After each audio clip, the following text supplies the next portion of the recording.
Listen. You smell something? On to your butt. The battle of wits has begun.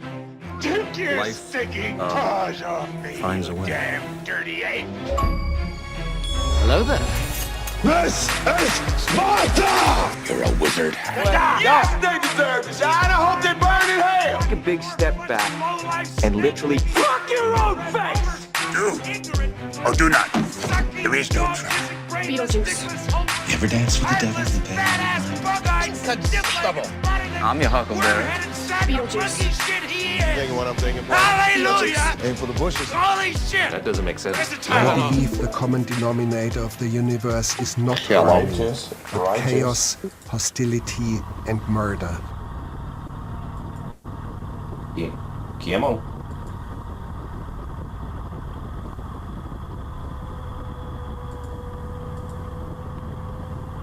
Yeah, come on.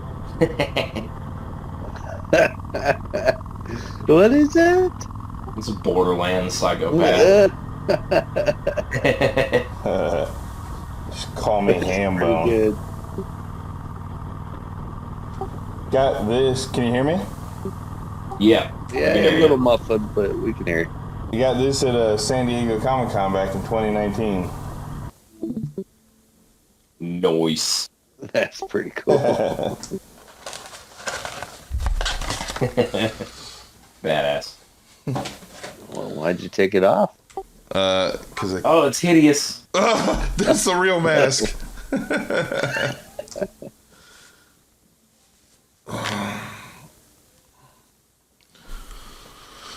All right. Let's see. Got a new, Pull up my notes. Yeah. coffee pot. Our Keurig died, so we got a Ninja coffee maker, and I have no idea how to use it. So I'm drinking Coke. You put the pod in the thing. You put the coffee cup in the other thing. Look, man. It puts the Yeah, coffee press in the the pot button. and it pushes the button. It's got too many knobs. It's got too many buttons. They made it too complicated. You've got too many knobs.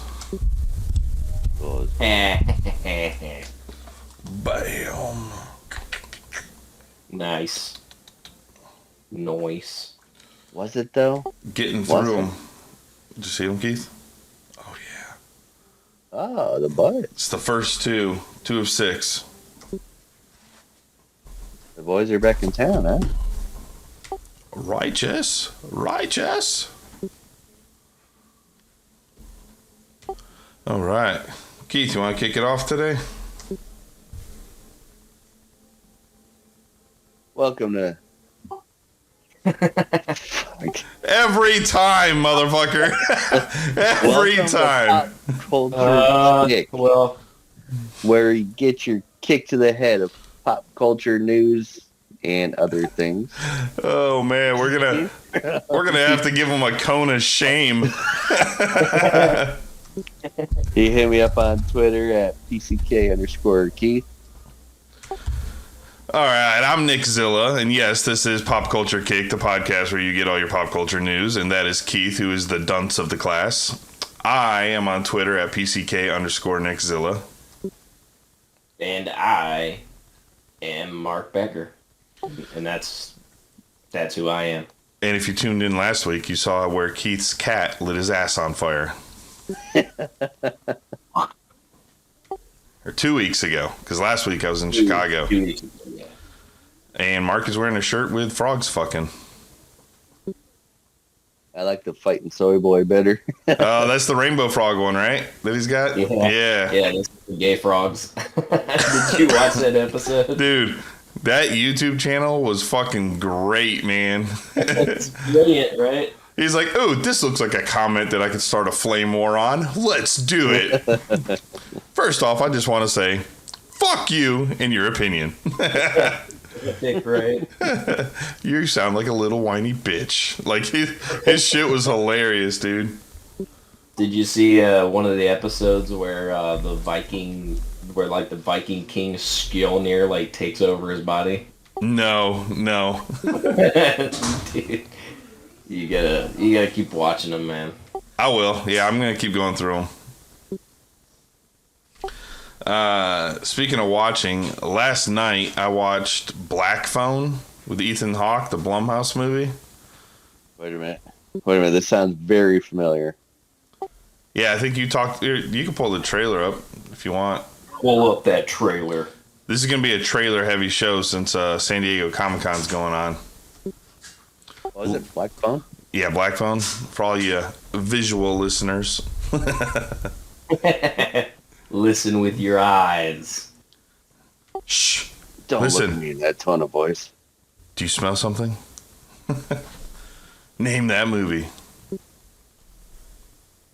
I don't smell what The Rock is cooking. It's from Ghostbusters. Yeah, there you go, Black Phone.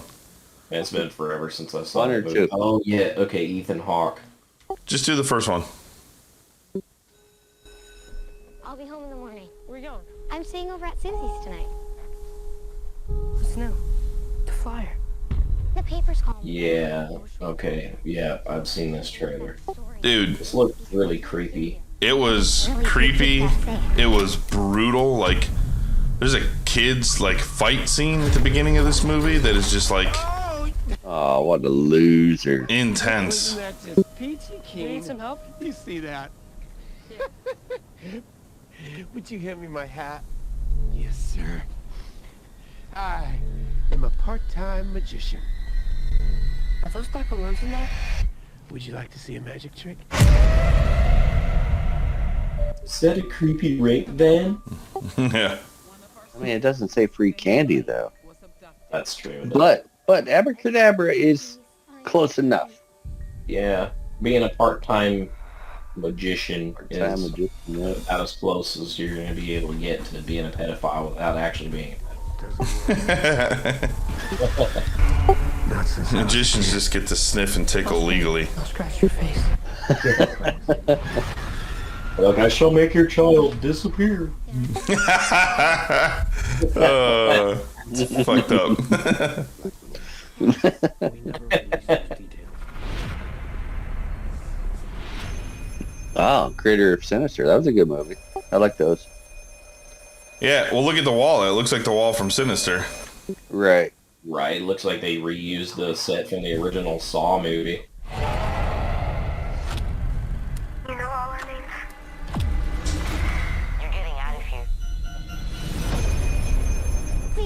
Please let the dreams be real. See the wall in front of you? Tore a long cable loose. And you said you already saw this?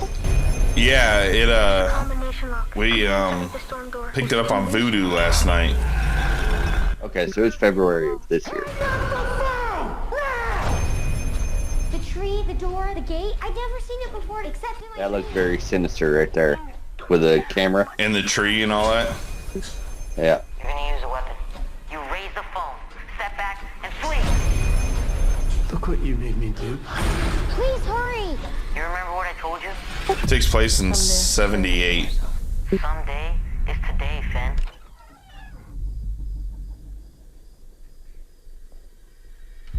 This part here was like crazy high tension. Creepy.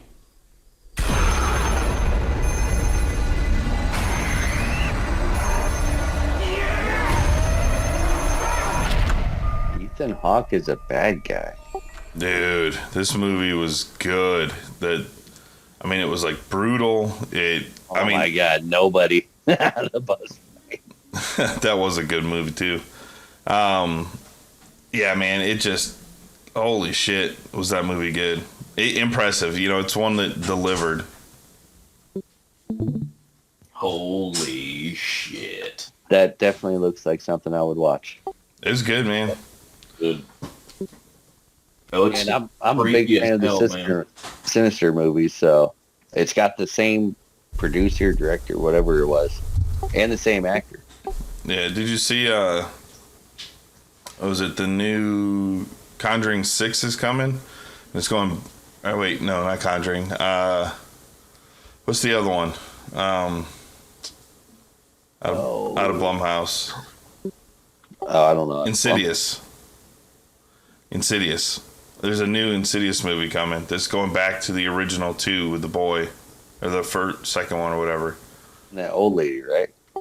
Yeah. So like his last one was like the Keys one where they like went and told the story from back in the day or whatever. So yeah, they're coming out with another one that's going back to follow the original Insidious. You know, the one with the ram or whatever, the guy with the red and black face paint, the demon. Right. Yeah, dude. So that should be pretty. And it's all the original cast, except it's being directed by the lead actor this time. What's his name?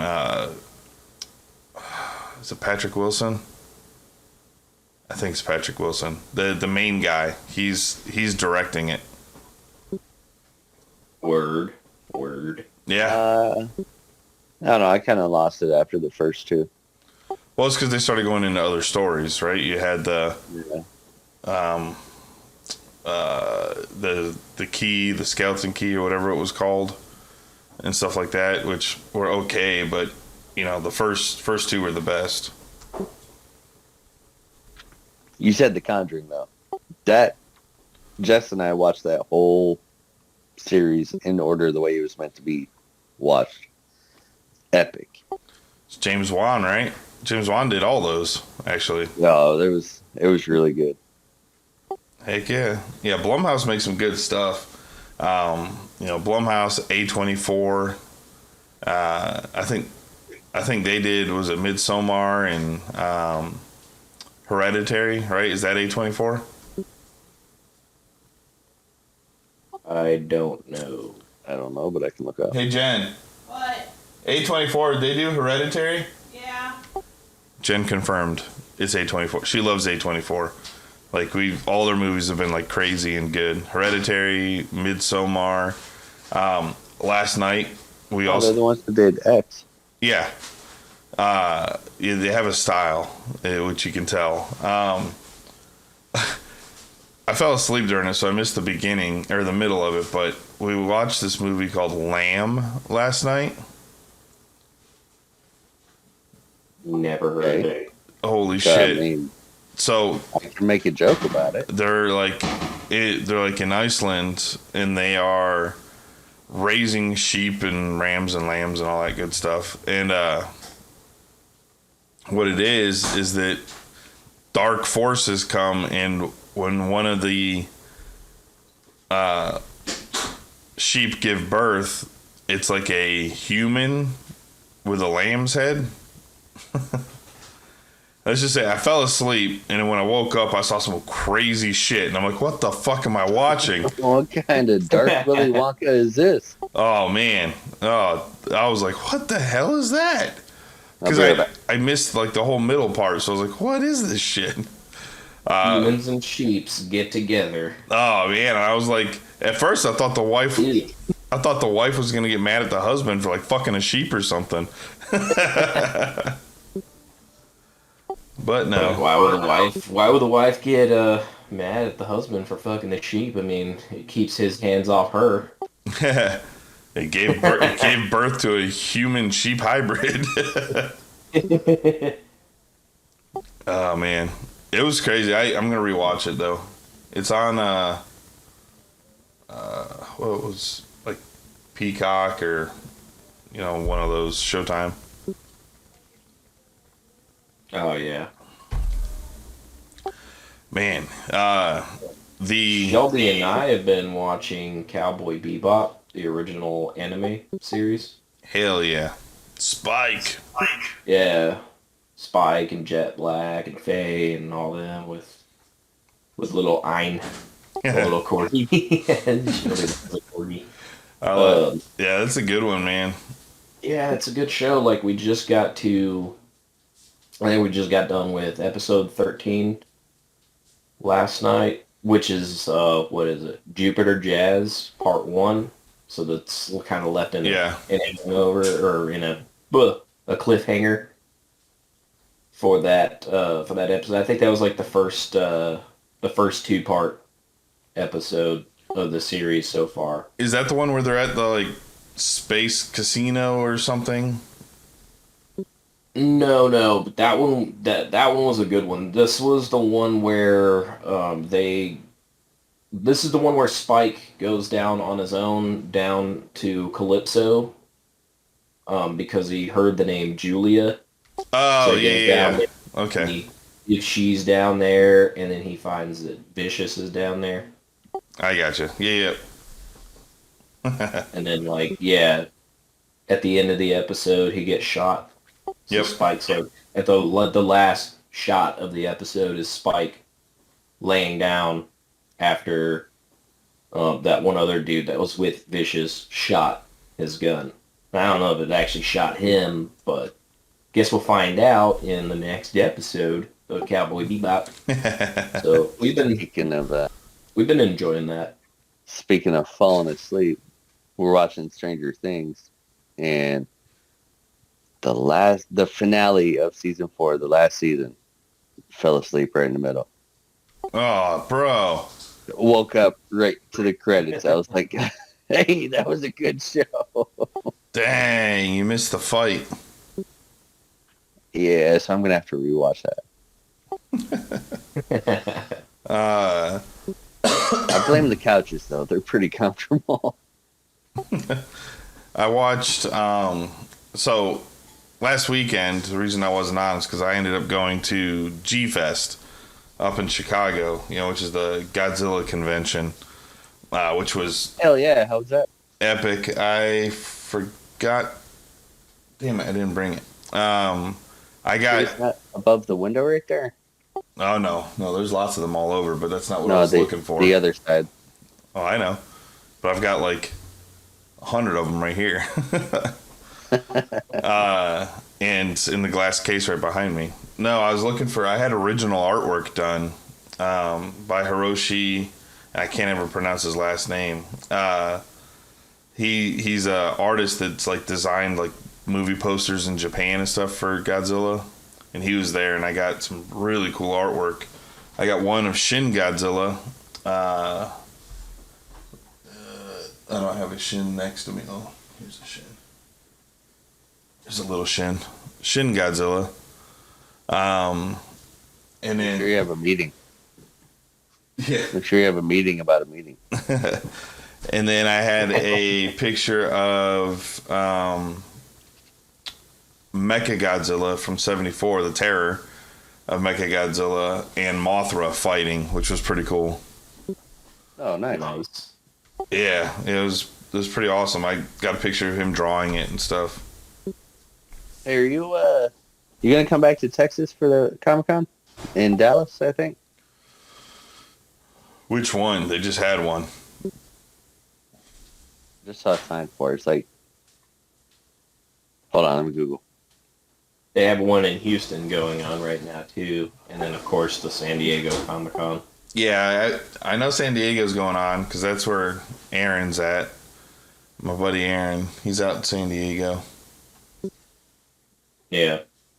I got buddy John that's at the Houston one. Or he was at the Houston one yesterday. I'm sure he's still there. Because he does the cosplay and all that stuff. Yeah. So, looks like... Well, there's a superhero car show in Comic-Con. That's coming up, like, next week. I am not That's going in Dallas? Maybe it was the Dallas Fan Festival. Yeah, so you have like Dallas Comic-Con, and then you have like the Fan Expo, Fan Days, or whatever. There's one at the beginning of the year and one near the end of the year. It's probably the one around like October-ish, maybe. Well, the superhero car show in Comic-Con is here in San Antonio. Yeah, so okay. Alamo City Comic-Con is coming back, and it's free this year. Still the same owner. Yeah. So $8 for a bottle of water. He's trying to kickstart it up. Well, the reason that went away was, there was a lot of like mismanagement and stuff that caused issues with keeping Alamo City, because Alamo City Comic Con was huge. That was like one of the bigger ones, and a lot of internal management issues that caused problems with that.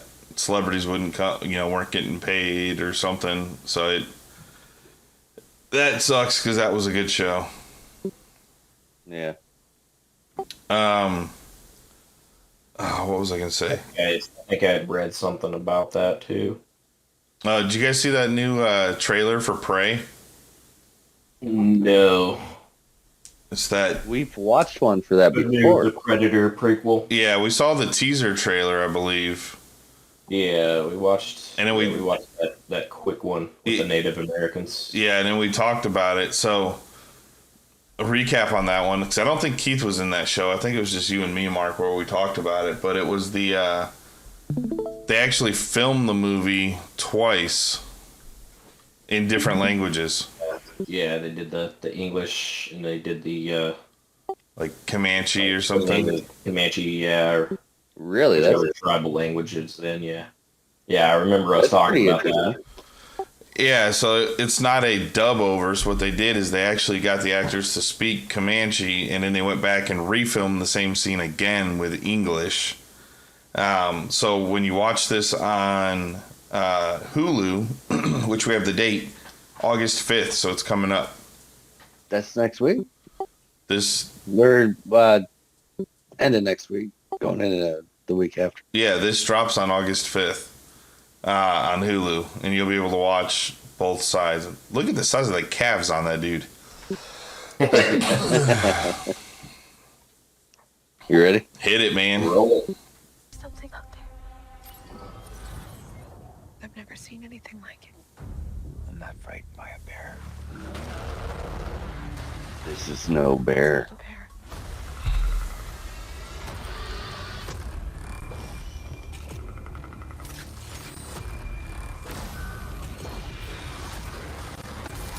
I think you're ready.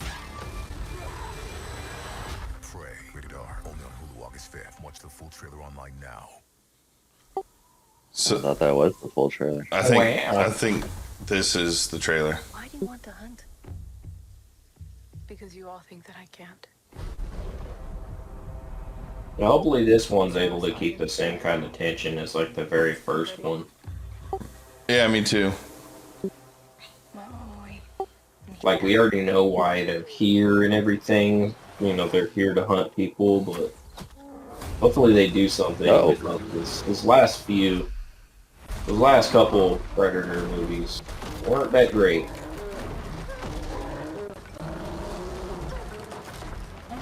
No, and I'd be pissed off too if I got shot with an arrow. They almost went like too Hollywood with those Predator movies. They tried to go too big with them.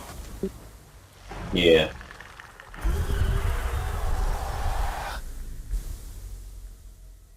There's something else. I'm gonna let you. You can't. I'm trying to protect you. Protect me from what?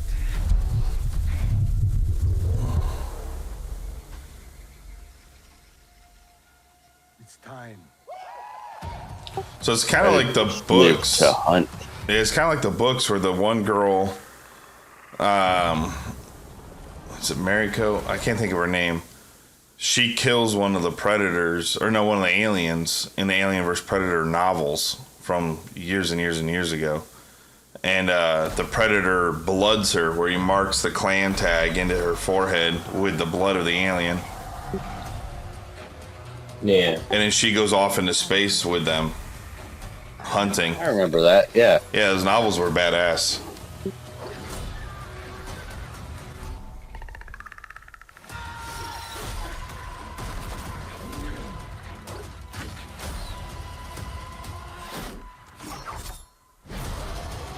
Yeah. I can kill it. If it bleeds, we can kill it. Is that, that's not Aubrey Plaza, is it? Is that her name? No. No. Okay. Yeah, we got plenty more trailers, so lots going on at Comic-Con right now. Yeah. Did you guys hear about Netflix? Since we were on this. Oh yeah, they're losing big time. Yeah, they reported that they lost almost 1 million subscribers over the last quarter. Yeah. They keep raising the price hikes. Like, you guys are supposed to beat cable, and now you're becoming cable. Well, isn't that? I mean, that's that. I think that was the plan all along, right? Like, every subscription's like that.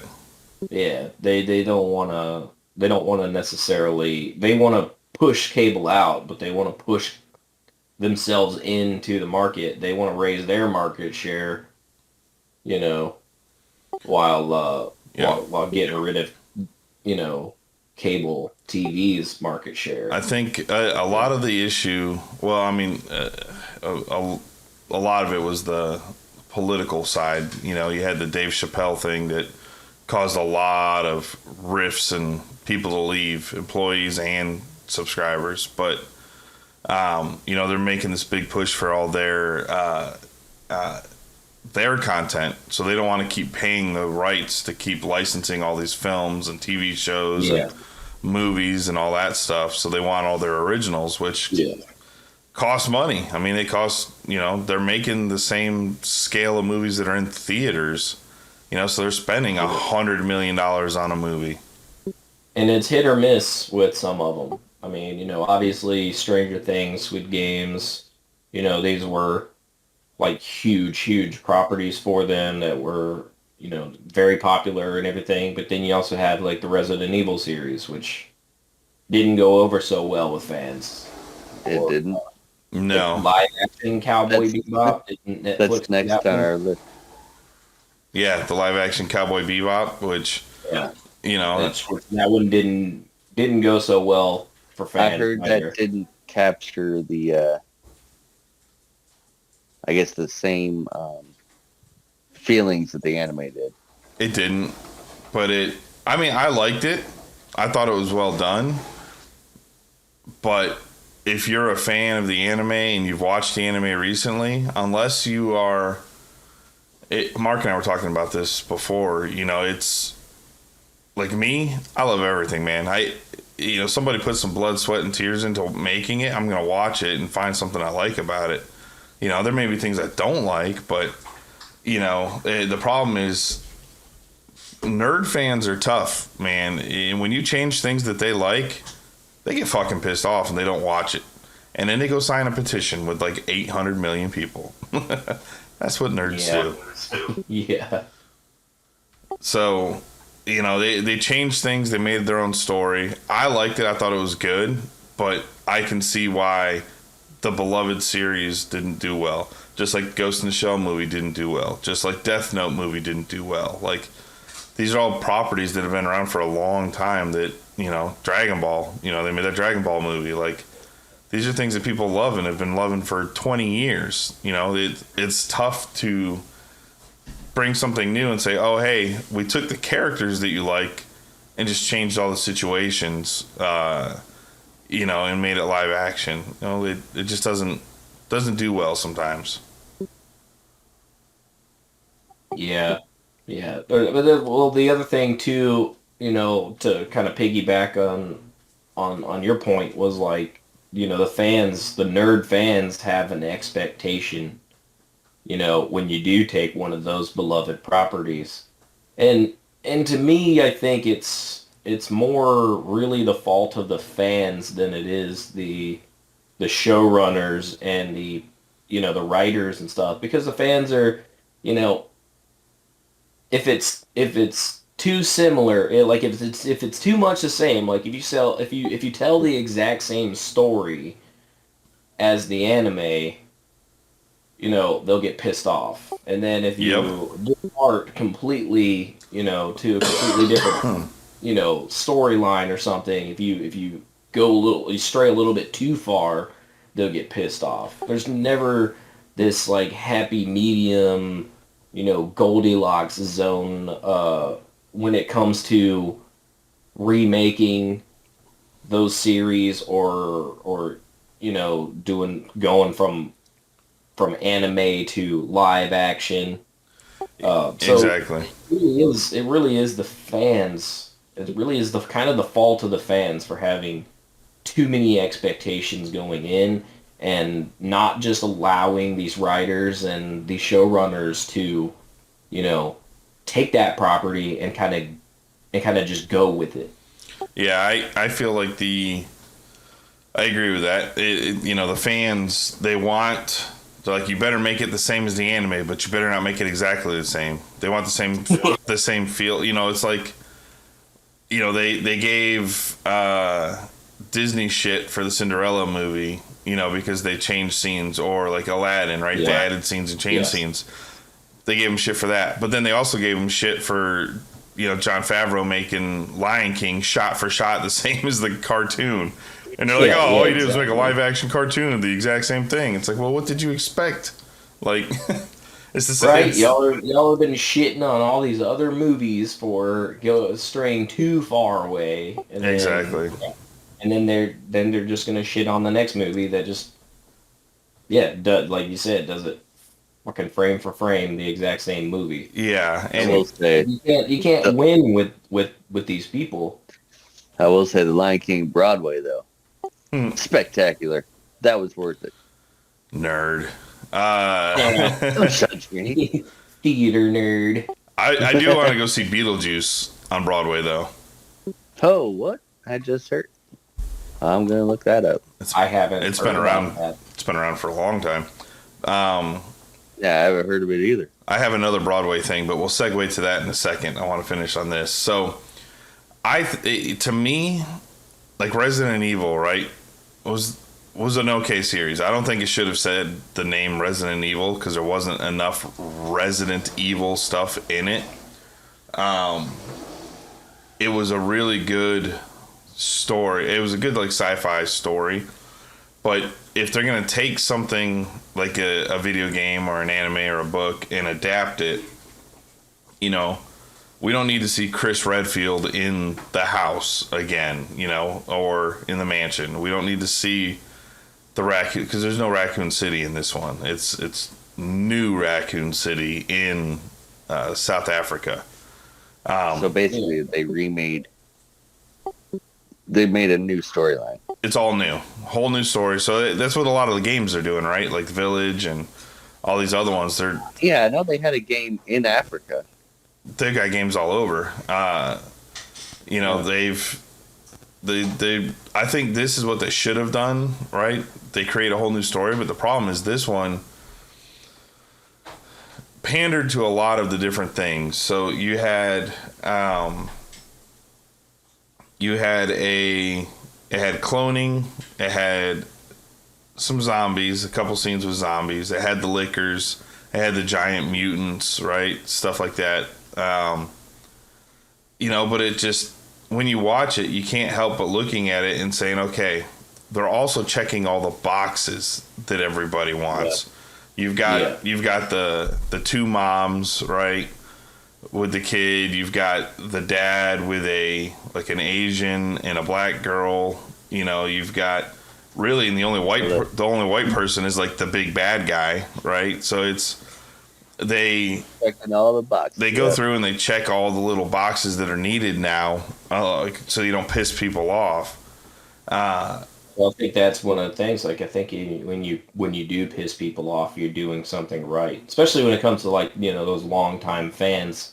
Yeah, now that because you are subverting expectations at that point. Exactly, and the casting, like, so Wesker, you know, in the video games was like a white dude with the glasses, and so in this one, I don't know the guy's name, but he's a great actor. The one who plays Wesker in this one, dude, was great, and he's a clone. So there's like 4 or 5 of him that you see throughout the series, and each one of them has such a different personality, and he plays them all. It's so good, except for the original Albert Wesker, which looks like a ripoff of Blade, like he's got the vest, the glasses, the leather jacket.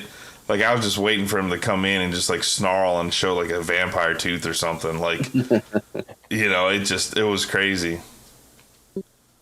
But yeah, the show had good action scenes. It had good, you know, not really too scary, but it had some really cool stuff in it. But it was nothing but a giant drama, family drama is all it was. Do you have to know the Resident Evil movies in order to watch this. They try to make it to where you don't need to know all that, but the characters you need to know, right? No, it has nobody from the originals except for Wesker. He's the only one that's referenced. Lance Reddick is the guy that plays him. Oh, dude, he did such a good job in that, man. Yeah, great actor. The guy that runs the Continental Hotel from the John Wick movies, Keith. Yeah. Yeah. Okay. Yeah, and the kid actors were really good too. And Blackbeard in Pirates of the Caribbean. The two girls, they did really good job as well. So you don't need to know the mythos of Resident Evil, but the only thing that they don't explain is the T virus. So they keep mentioning that they mention the T virus multiple times, and they mention the Raccoon City incident. So I think they're expecting you to know what happened with the nuke going off and destroying, where they nuke Raccoon City. So I think they try to make the show to where you don't need to, but you kind of do need to know what happened at Raccoon, because they only show it for a split second. But I liked it. I mean, it was a little drama-ish. Like I said, it was all about the two girls and their dad, and they realized that, I'm not gonna ruin it so you guys can watch it, but fucked up family stuff. Alrighty then. By the way, there's no Beetlejuice shows near us, and it kind of sucks. No, I think it's like New York or some shit. It says New York and the touring one. Well, the touring one is only in San Diego. Yeah. That's it. Lame. Not much of a tour there. Oh, yeah. Segue to the Broadway. Yeah. Gotcha. So, yeah, I really want to see the Beetlejuice one. Jen does too. But there's a Back to the Future on Broadway right now as well. And apparently, and it's been selling out at like every show. But a lot of those Broadway shows usually do sell out everywhere they go. Especially those big ones, Spider-Man and all that stuff. It's a musical by Robert Zemeckis. Dude, and not just that, like Christopher Lloyd showed up to one of the shows. Nice. And loved it. Let's see, he says he attended the music festival, having already been in the city for a Comic-Con. But yeah, apparently he saw that they were in and they're there while he was there, and he went and go see it, and he loved it. He thought it was awesome. That's badass. Hell yeah. Heck yeah. Christopher Lloyd's great. If they come anywhere in Texas, we'll go see it. Sucks because nothing ever comes to Texas. Well, it's just weird that we came to Texas, and I went to that show. That was really good. Yeah, it's just odd that San Antonio's like one of the largest cities in the country, and Austin's known for the arts and stuff, but nothing, none of those big things ever come to those cities. They always usually end up going to like Dallas or not at all. Yeah. Yep. I don't know if it's because they don't have a theater set. Maybe the theaters aren't capable of doing the stuff that they have in the shows. We saw because y'all have Aztec Theater up in San Antonio, and then Austin. Tobin. Austin had Mass Concert Hall, which is where I went and saw Wicked. Yeah, But no, they have the venues. Well, I know they have venues, but I don't. Are they? Like Spider-Man, right? It has to be on a very particular, because he's like launching through all over the place. Like, I just wonder if there's a reason or what, because you never really see any of those shows coming there. Yeah. Shit. You see Cirque du Soleil come to San Antonio. That's true. And places like that, and they do acrobatics in their show too. So there's really no excuse for a traveling production not to come to San Antonio or Austin. Maybe they just... So the Back to the Future is only going to be a political thing. Who knows? I was going to say, maybe they just don't go to red states. Back Back to the Future is only going to Broadway and London. Yeah, he caught it in London. He was out there at the London show. Yeah. Anyway, you know what? You know which one? Guess we'll have to go to London. You know which one I really want to see? They have a Toxic Avenger on Broadway show. They do. That's funny. That would be a wild show. Let's see what else we got. I got a list of trailers. Oh, Marvel announced the new phases. Did you see that, San Diego? Phase 5, Phase 6. Yeah.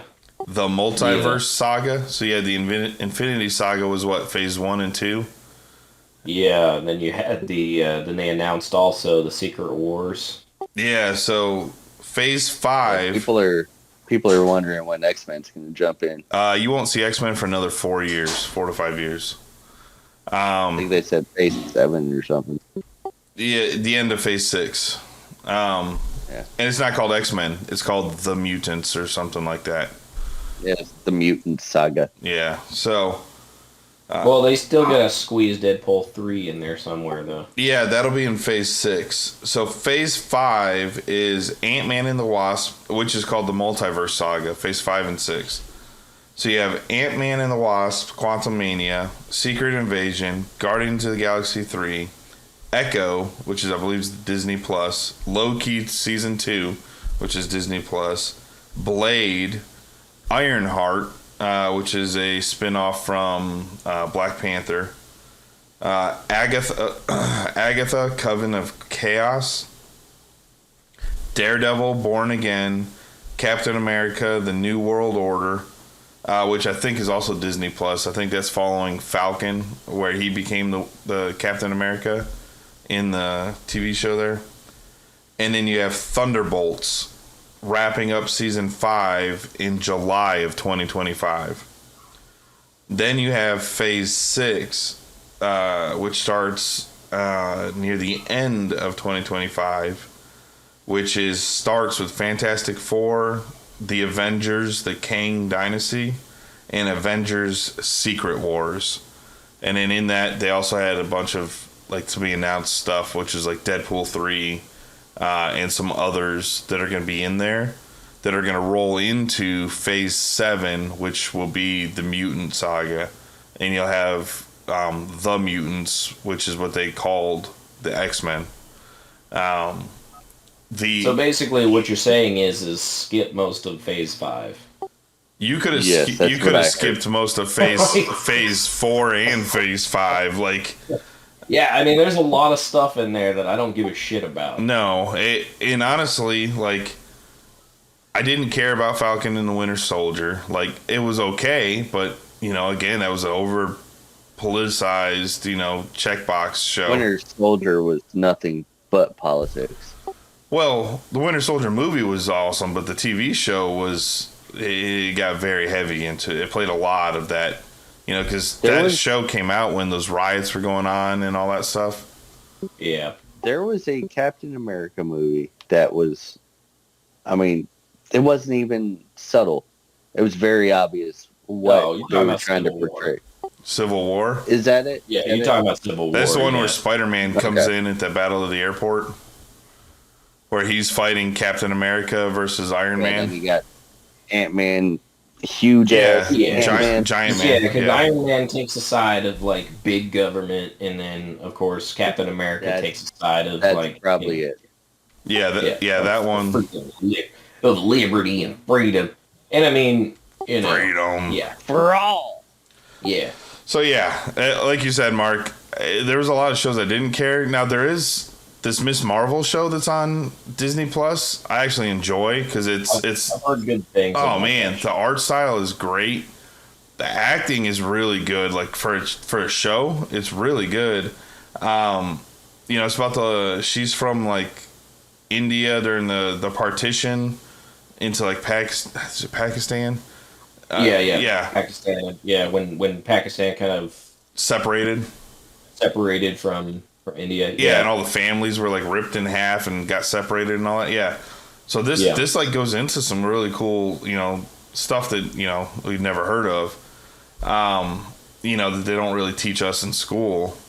But this show, I don't know, it's got like that magic touch to it. Like it feels good while you're watching it. You're like, okay, right? Because they're not going too over the top with the check boxing. They're not, they're showing us a whole different culture, and in a new superhero that her favorite superhero is Miss Marvel. She wants to be Carol Danvers when she grows up, and then she finds out she's got these powers and stuff, and so she calls herself Miss Marvel because that's who her favorite is and all that. But and then she meets Brie Larson, and so they have. She's like, nah, never mind. So in this phase 4 coming up next year is the Marvels TV movie, and it's gonna have Brie Larson. Was it Monica Rambeau, which is the one from the WandaVision show, which is the little girl from the Miss Captain Marvel movie. Oh yeah, okay. She grows up. Her buddy's her best friend's daughter. Yeah. So she grows up to be Monica Rambeau, which gets powers as well, which she gets in the WandaVision show. So again, Marvel, you have to watch all the Disney Plus shows to understand these people, or else you won't. You're gonna get lost. And then it's also gonna have that girl in it from Miss Marvel. Okay. She's gonna be in that one, so it should be pretty cool. But yeah, again, most of the stuff I don't care about. I didn't watch Hawkeye. Like, I love Jeremy Renner. All right, I think he's awesome, but I don't give a shit about a Hawkeye TV show. Well, yeah, here's the thing. Like, Jeremy Renner is a great actor, and he's getting kind of lost in the Marvel franchise, right? Like, he's not able to, like, really show, his acting ability and all this stuff because he's so overshadowed by everything else that's going on in the Marvel. And when he's not really a main character, and when he's a supporter. Yeah, and when you see him on the screen with the others, you can tell he's overpowered. Like, you can tell his acting chops and stuff, because when he's in it, you're like, oh shit, like, he definitely takes that light away from some of those other actors that are on scene with him. Because he is really good. He is just magnetic. But, again, I didn't watch the Hawkeye show. I really didn't have an interest in it. But I might have to now, because, like, Echo, which is coming out in Phase 5, is his daughter. Yeah, his daughter. And apparently Kingpin is the bad guy. Kingpin is, he's in Hawkeye, which is the Kingpin from the Netflix's non-canon series of Daredevil. So, did I say Daredevil? Yeah.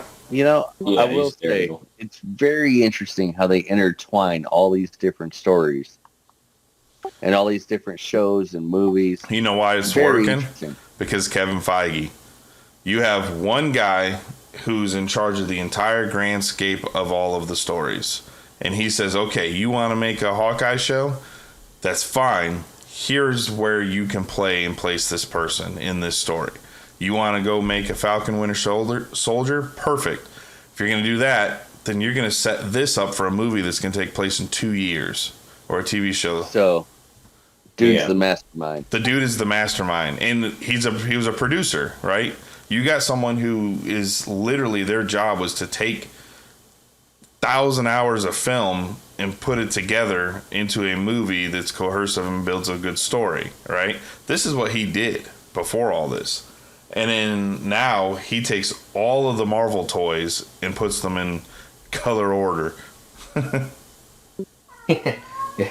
Takes all the Marvel toys and he puts them in movies so that people buy more toys. Exactly. So he, that's why the Marvel universe is so connected and tight versus the DC, which is kind of scattered right now. Their Discovery is trying to find that person for DC. Yeah. Now, they're trying to find that person. Speaking of DC, Keith, let's pull a trailer, shall we? The next trailer, sir. Let's pull up Shazam.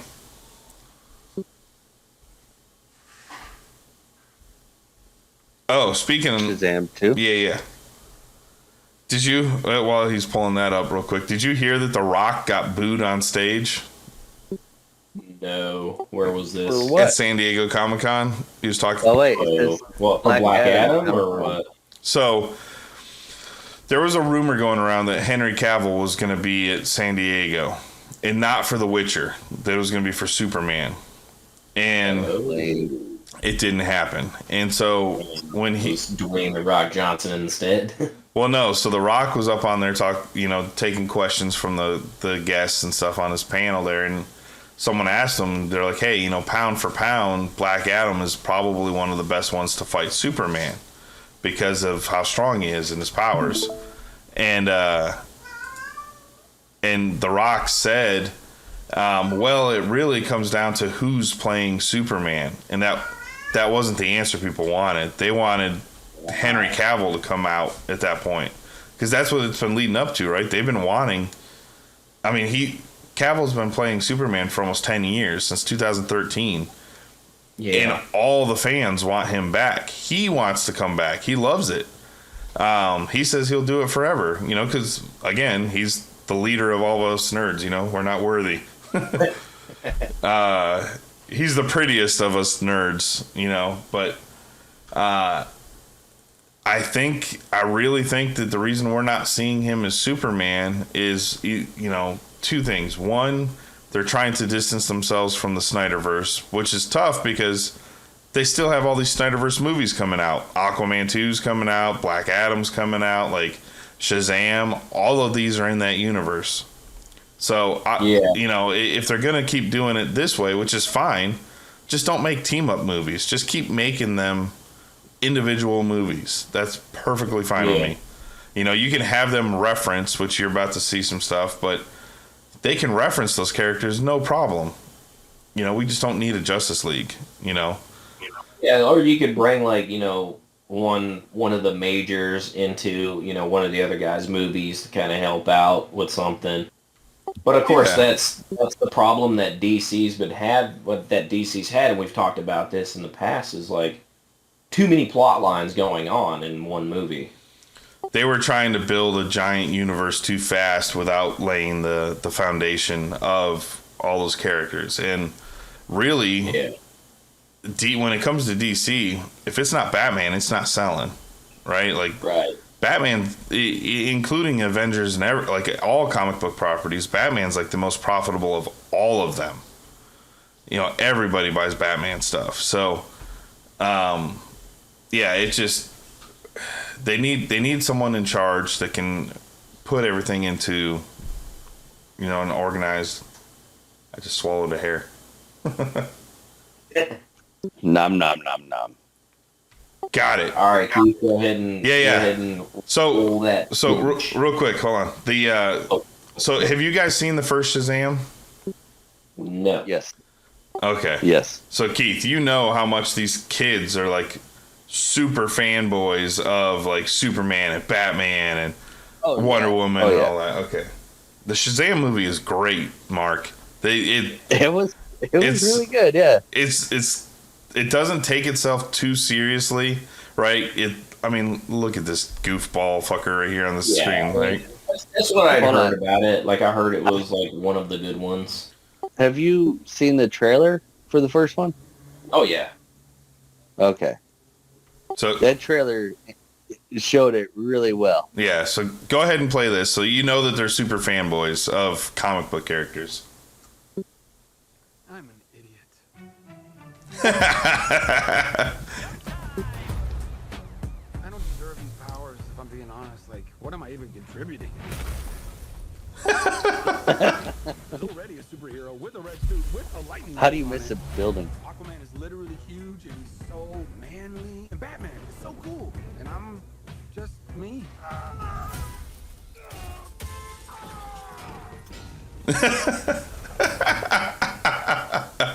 feel like a fraud. It doesn't matter. Anyway, the wizard gave me superpowers. And then everybody got superpowers. Where's everyone going? To fight crime? Okay. Now everyone's kind of doing their own thing, and I'm the only one trying to keep it together. You understand I'm a pediatrician. You see the Annabelle? Oh, see Annabelle? Yeah, Annabelle doll, yeah. So Annabelle's in all of these movies. He's appeared in Aquaman, the first Shazam, all sorts of them. Children stole the power of all the gods. This is very personal, Billy. Look, I might not have as much experience as you because I'm not super old like you, but I've seen all of the Fast and Furious movies, lady. He going Helen Mirren. About Poor thing. Did you catch that joke? Family. He's like, I've seen all the Fast and Furious movies, and this is all about family. Your world will not survive this. I don't know how we fight powers like this. You think I know how to fix this dude, but I really don't. Everyone can be worthy. Let's give it a chance. Now go fight for your family. Go fight for the world.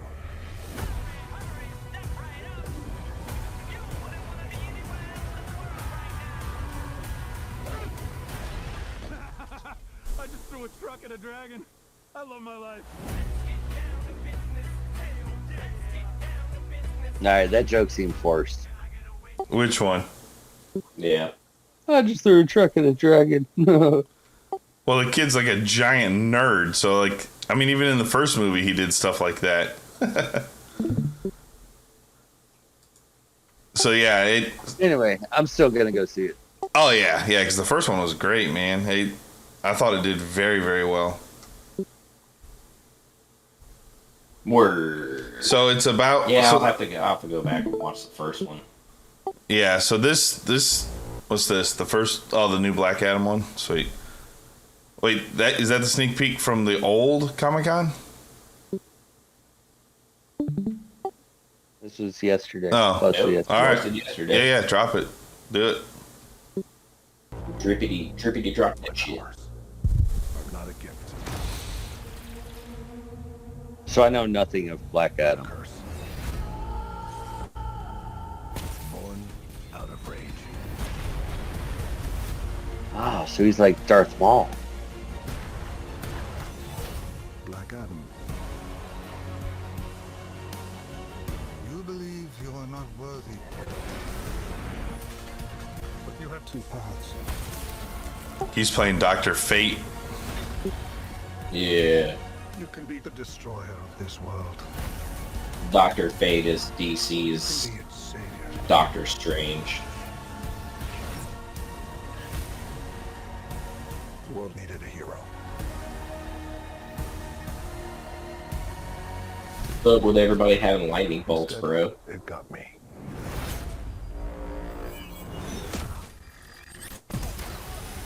Well, Black Adam and Shazam. Shazam originally was called Captain Marvel. Yeah, I remember that. Way back when he was created, and those two are in, like, they fight each other and stuff all the time. They get their powers from the gods. That's why they're so similar.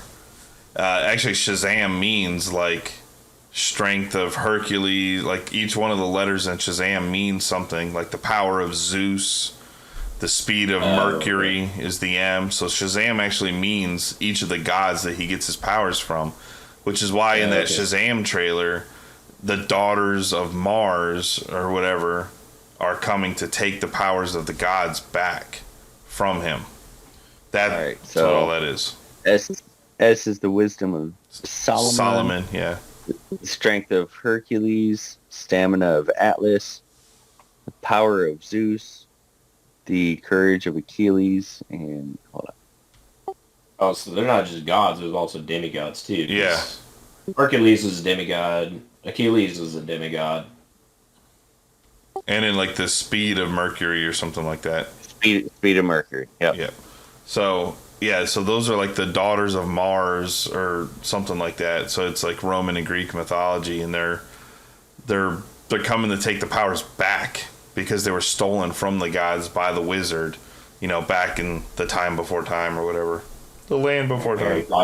Harry Potter stole the powers from the gods. and gave it to the kids. Yeah. Did you see Mickey Rourke comment on Tom Cruise?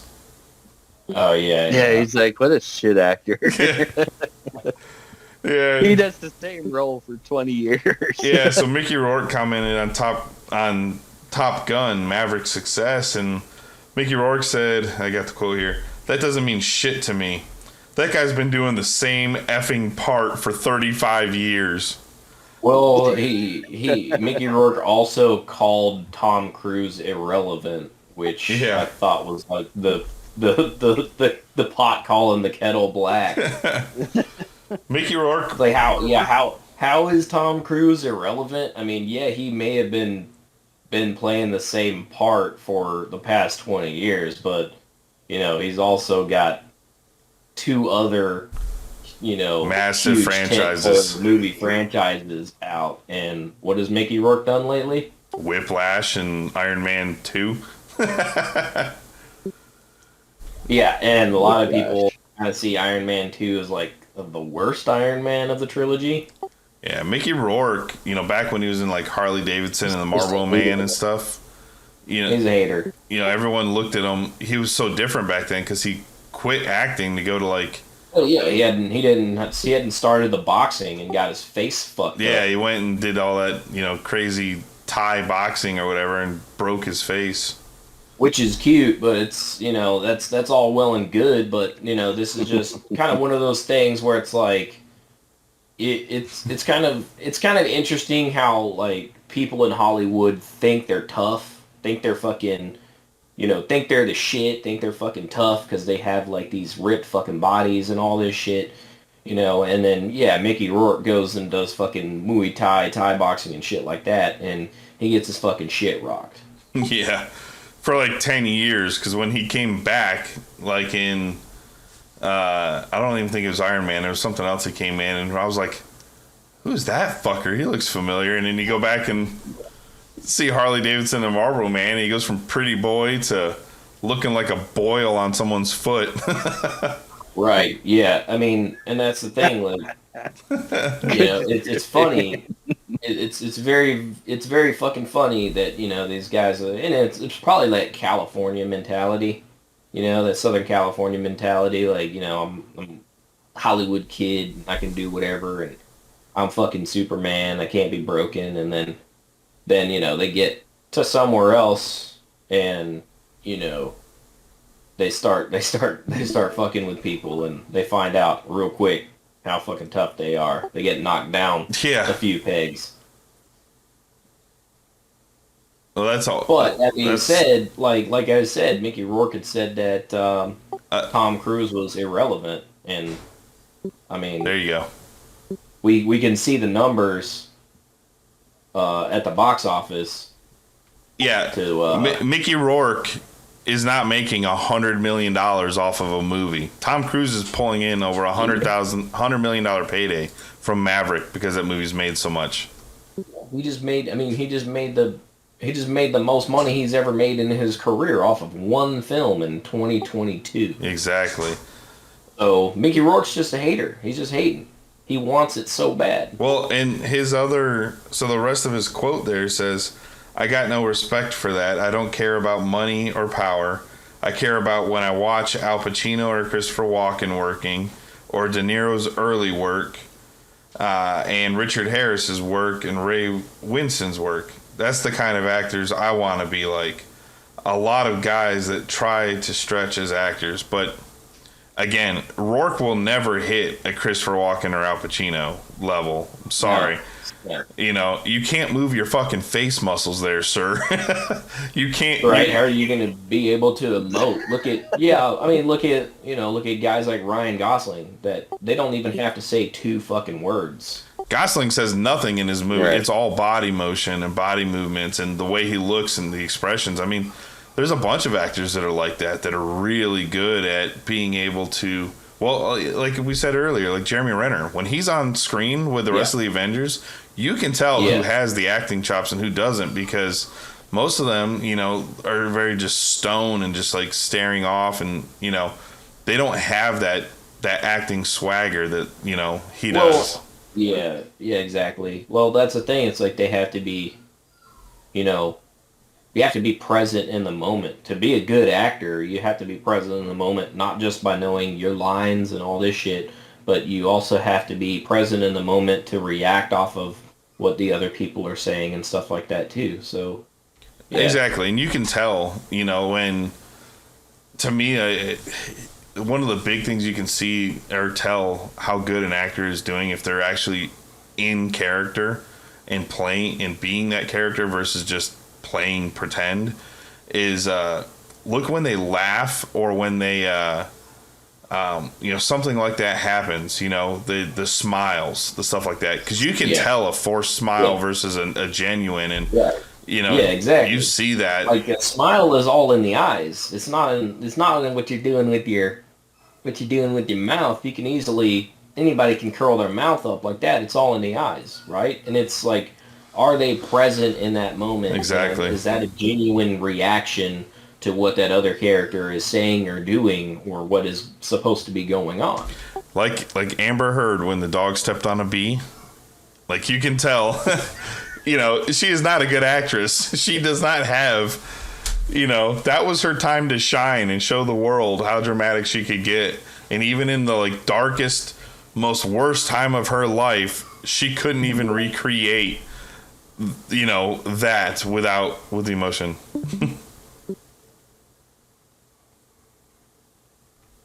Do it.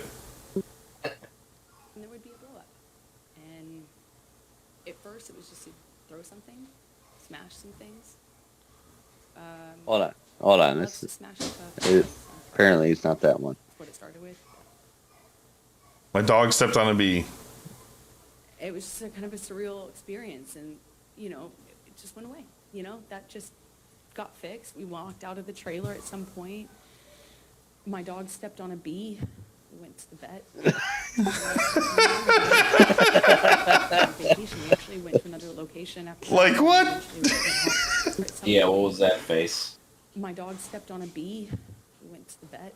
She's just not a good actress, man. She's not even acting in a case that's worth like, you know, $30 million or $100 million they were countersuing for, and she couldn't even pull that off.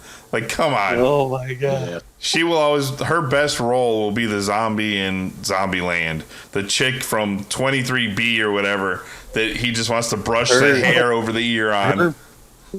Her best role will be that courtroom. Oh, she will. Yeah, exactly. She will never. Yeah, that's bad. That's too funny. Hey, let's hop into a few more trailers real quick. What you got? Dungeons and Dragons. Ooh, yeah, I just saw that. At first, I was like, Chris Pine, and then Chris Pine, he's playing a fucking Michelle bard, Rodriguez. bro. Chris Pine's playing the bard. He's just gonna go into battle with a fucking flute, just playing songs. And Michelle Rodriguez is the fighter. Oh yeah, as the what's that class? God damn it, we're gonna get skewered for messing up these terms. The warrior. Just the fighter class. Yeah, it was like I don't know. There's an actual name for it, but go ahead. I don't know. In the current generations of Dungeons and Dragons, you just start out as a fighter. I thought it was something like a not warrior. I can't think of it. I thought there was another term for it, but yeah, dude, this looks legit. Like it's gonna be fun. Yeah, it looks fun as hell. Full screen, Keith. Here's the thing. We're a team of thieves. And when you do this, you're bound to make enemies. Sometimes those and like I saw this on YouTube before a video that I was watching. I was like, what the hell is this? It looks like Dungeons and Dragons. Truth be told. What are you doing? Keith, what are you doing? The cat is on the computer. Well, give the cat a candle and The wrong All I see is cat ass. Technical difficulties. We didn't mean to unleash the greatest evil the world has ever known. But we're gonna fix it. So how do we pull that off? Figure it out over a drink? Probably best. I didn't even recognize her until I heard the voice, and I was like, "Oh shit!" Figure it out over a drink? Get that goddamn cat off the computer! What are you doing? Get the thing off the thing! Oh my god! Here's the thing. We're a team. Just let it roll, man. Just let it roll. It's only 2 minutes long. You're bound to make enemies. Sometimes those enemies come looking for revenge. He looks like he's getting old. He is. Bro, he's been fighting Klingons and shit for like 20 years. Hey, at least it's got Zeppelin. We helped the wrong person. Hey, Yeah, we're probably gonna get a copyright strike for that. It's alright. Music. Just for the Zeppelin song, not showing the trailer. Music makes a big difference in movies, man. You gotta have that good soundtrack. Oh, yeah. Over a drink? Probably best. There he is with his little mandolin. Oh, and for some reason, it's like every single Chris Pine movie, they're always using like classic rock. We also need courage. Maybe that's a requirement. Probably. And you.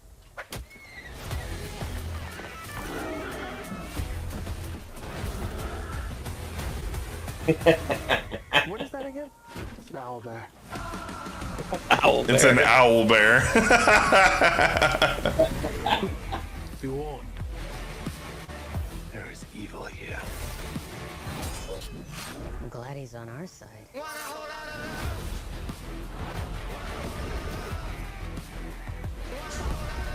This one's dangerous. But what am I up to? The mimic.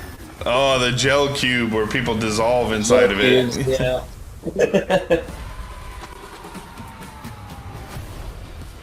A lot of cool stuff in that. Obviously, a lot of fan service with a lot of the. I'm a planner. I make plans. You've already made plans, so If the existing plan fails, I make a new plan. you make plans that fail. No, He also plays the lute. not relevant. Yes! He's doing a skip and dancing. Let's play another. Yeah, obviously there's a lot of fan service and stuff with the visuals and things. Like I hope it's a really good movie. Like I hope it's written well. Better than the other Dungeons and Dragons movie? Yeah. Keith, pull up the one that they made back in Halloween the Ends. 80s.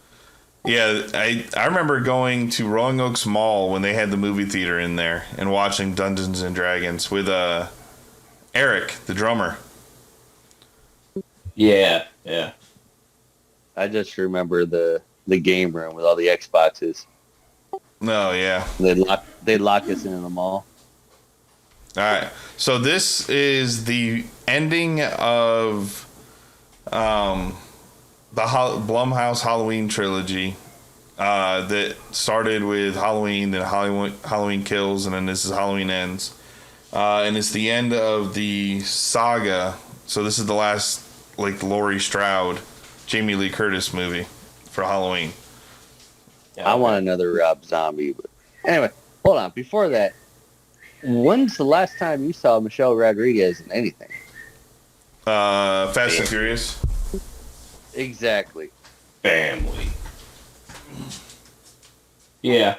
Well, yeah, that's the thing. Like, whenever actors sign on to these huge franchises, they're stuck there for, like, Right. a decade at least. Yeah, it pays the bills. Obviously it makes them a lot of money and everything. So I understand why. It's good on them, for their lifestyle. But it also kind of pigeonholes them into that role for 10, 20 fucking years. And there's a lot of other opportunities that kind of come and go. Well, another thing, they're only known for that role, and that is who they are. Right. Yeah.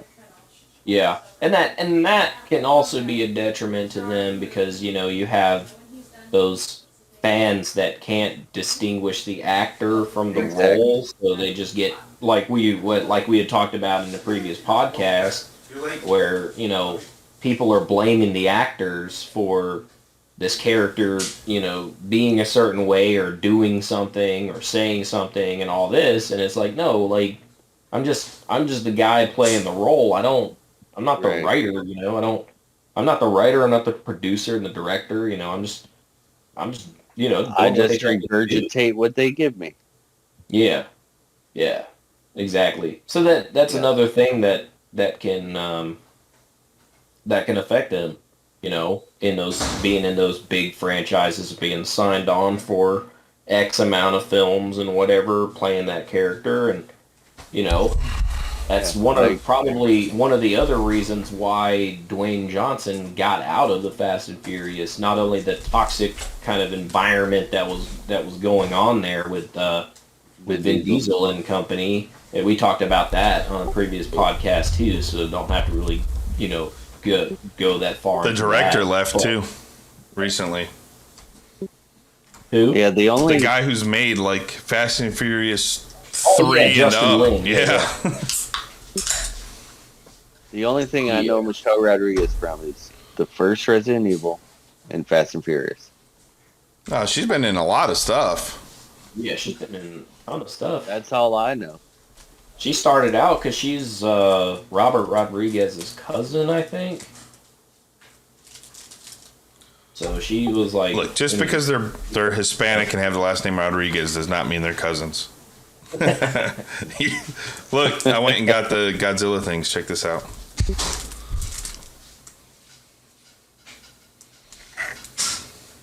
Nice. It's a little blurry. Bring it closer to your face. There you go. Now it can focus a little bit better. Well, we can do it after the trailer, so that way it's a bigger picture. And I'll show you stuff. But anyway, yeah, I was listening to what you guys are saying. Jen's getting ready to go scalloping, go diving for scallops. So she was saying goodbye. Anyway, bye, Jen. And the boys say goodbye. Have fun. Don't get eaten by sharks. Don't get eaten by scallops either. You're supposed to eat those. So yeah, this is the last Jamie Lee Curtis in the trilogy or quadrilogy, because it's Halloween 2, right? Because Halloween 2 took place immediately after Halloween, like the same night, and then you had Halloween 18 or whatever, and then Halloween Kills, and then this is Halloween Ends. So this is the last one in that saga. Word. Roll that beautiful bean footage. Roll that beautiful bean footage.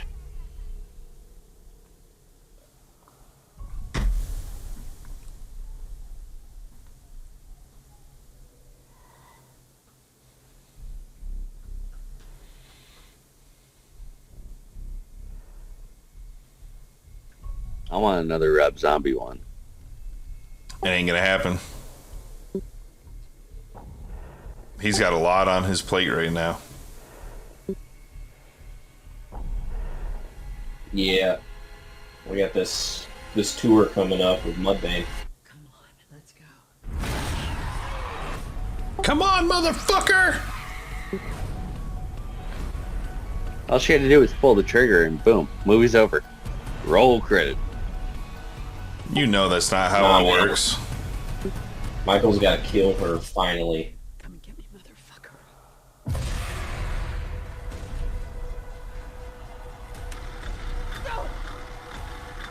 Yeah. No! No! See, what people don't understand is Michael Myers is the hero in the Halloween series. Let's roll one more trailer, Keith, while you got it up. One more trailer, Keith. Yeah, it's, Michael Myers is like the demon, right? You can't kill him. He's been shot more times than 50 Cent. He's been burned. He's been stabbed. The dude's fucking immortal. Run the Sandman trailer. Neil Gaiman. Yeah, there you go. Sandman trailer. Is it the Sandman trailer? Yep, that one right there.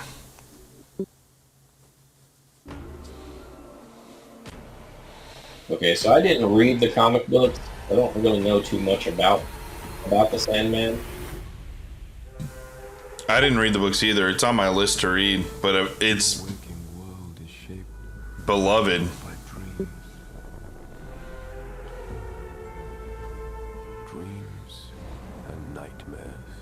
It does have some really cool visuals, though. Oh, this is gonna be nothing but fucking orgy for the eyes, dude. He's out there looking for me, isn't he? Whole Yeah, movie's just green screen. Set pieces. Oh, it's got that guy. It's got that guy from the Predator. For a while. Haven't had a decent night's sleep in ages. I'm not gonna stop until I've reshaped this world. Tell us, what power of dreams you have? I thought about giving up. Everybody's got dragons I now. have a job to do, and I do it. Things have changed. So yeah, it's gonna be a very CG heavy because it's all taking place in dreams and shit. Yeah. My creations do not walk amongst the living, killing mortals for pleasure. Oh, you don't think dreams can die? Let's find out. Oh, well, so it's got at least 2 people from Game of Thrones in the cast. Oh, turns out I fit right in. Dreams don't fucking die.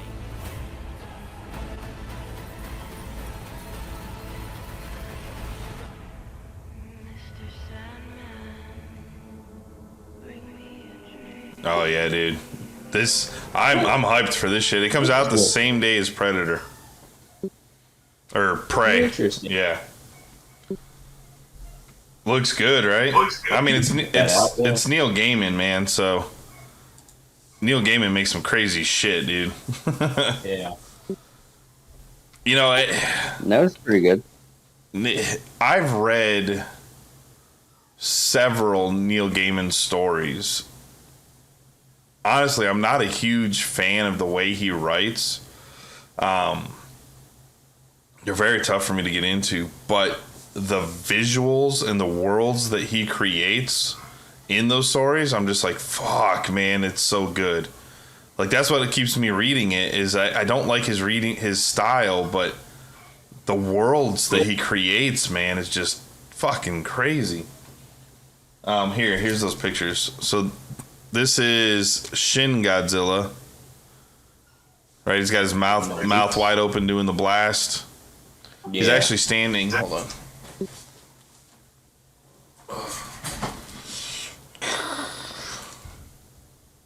Nice. Yeah. This here's a Japanese, you can see it's kind of translucent. Vinyl from Japan, dude. This thing's fucking dope. Yeah, that's really cool.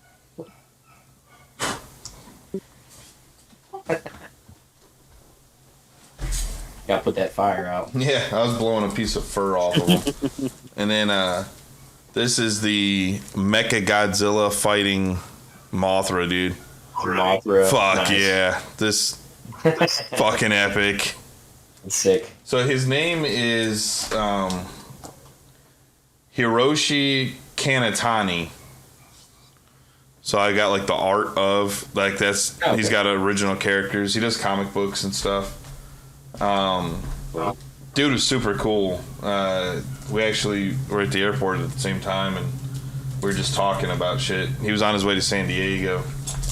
And then yesterday I went to the comic book store. Well, I see an Iron Man. And nope, it's not Iron Man. I see an iron. I found a thing, and it was a really, really good deal. And I got this as a spec book. So my thing is, I have a feeling that this is going to climb dramatically in value within the next, well, if Kevin Feige will ever drop the fucking X-Men. Hold on. Keith, take the stream off real quick. I'm about to show something. All right, let me put it on. There you go. Dun, dun, dun. Those good old 70s Godzilla themes.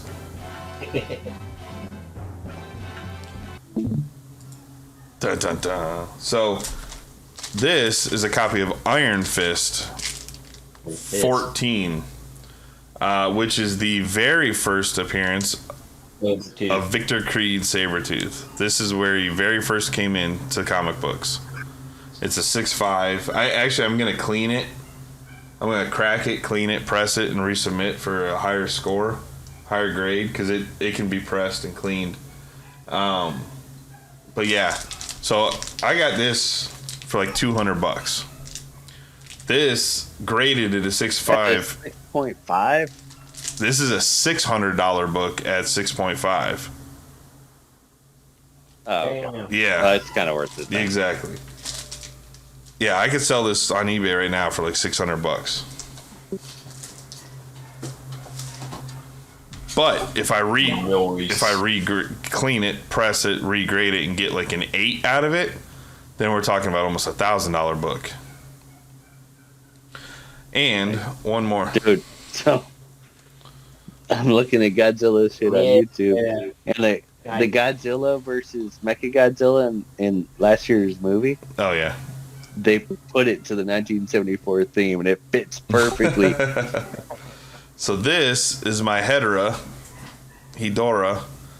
that I painted the design for, and it was sent to Japan to a company called YMSF, and he painted them, made them and painted them in my color scheme that I created. That's bad. For G-Fest. Yeah. So that's my toy. All right. Let's see. What do we got here? Let's keep going. Oh my God, dude! Have you guys seen? You know that dude from Lion, the Witch, and the Wardrobe and shit, the eyebrow kid, Will Poulter. Yeah. Have you seen what he fucking looks like now when he bulked up for Adam Warlock? No. Keith, pull that fucking stream up. We're about to oogle a boy here. Let's do it. It's a boy who became a man. Will Poulter, Poulter. It's the kid that has like the big, like he's like very sharp eyebrows. Oh, that guy. Yeah. So pull up the stream, motherfucker. Let us see. We want to oogle. Go it, Keith. We want to Google the look at. Yeah, that kid, right? So go to photos. Go to like just Google. Oh, we see what they're looking up on Amazon. Will Poulter. Prawn. Go to images.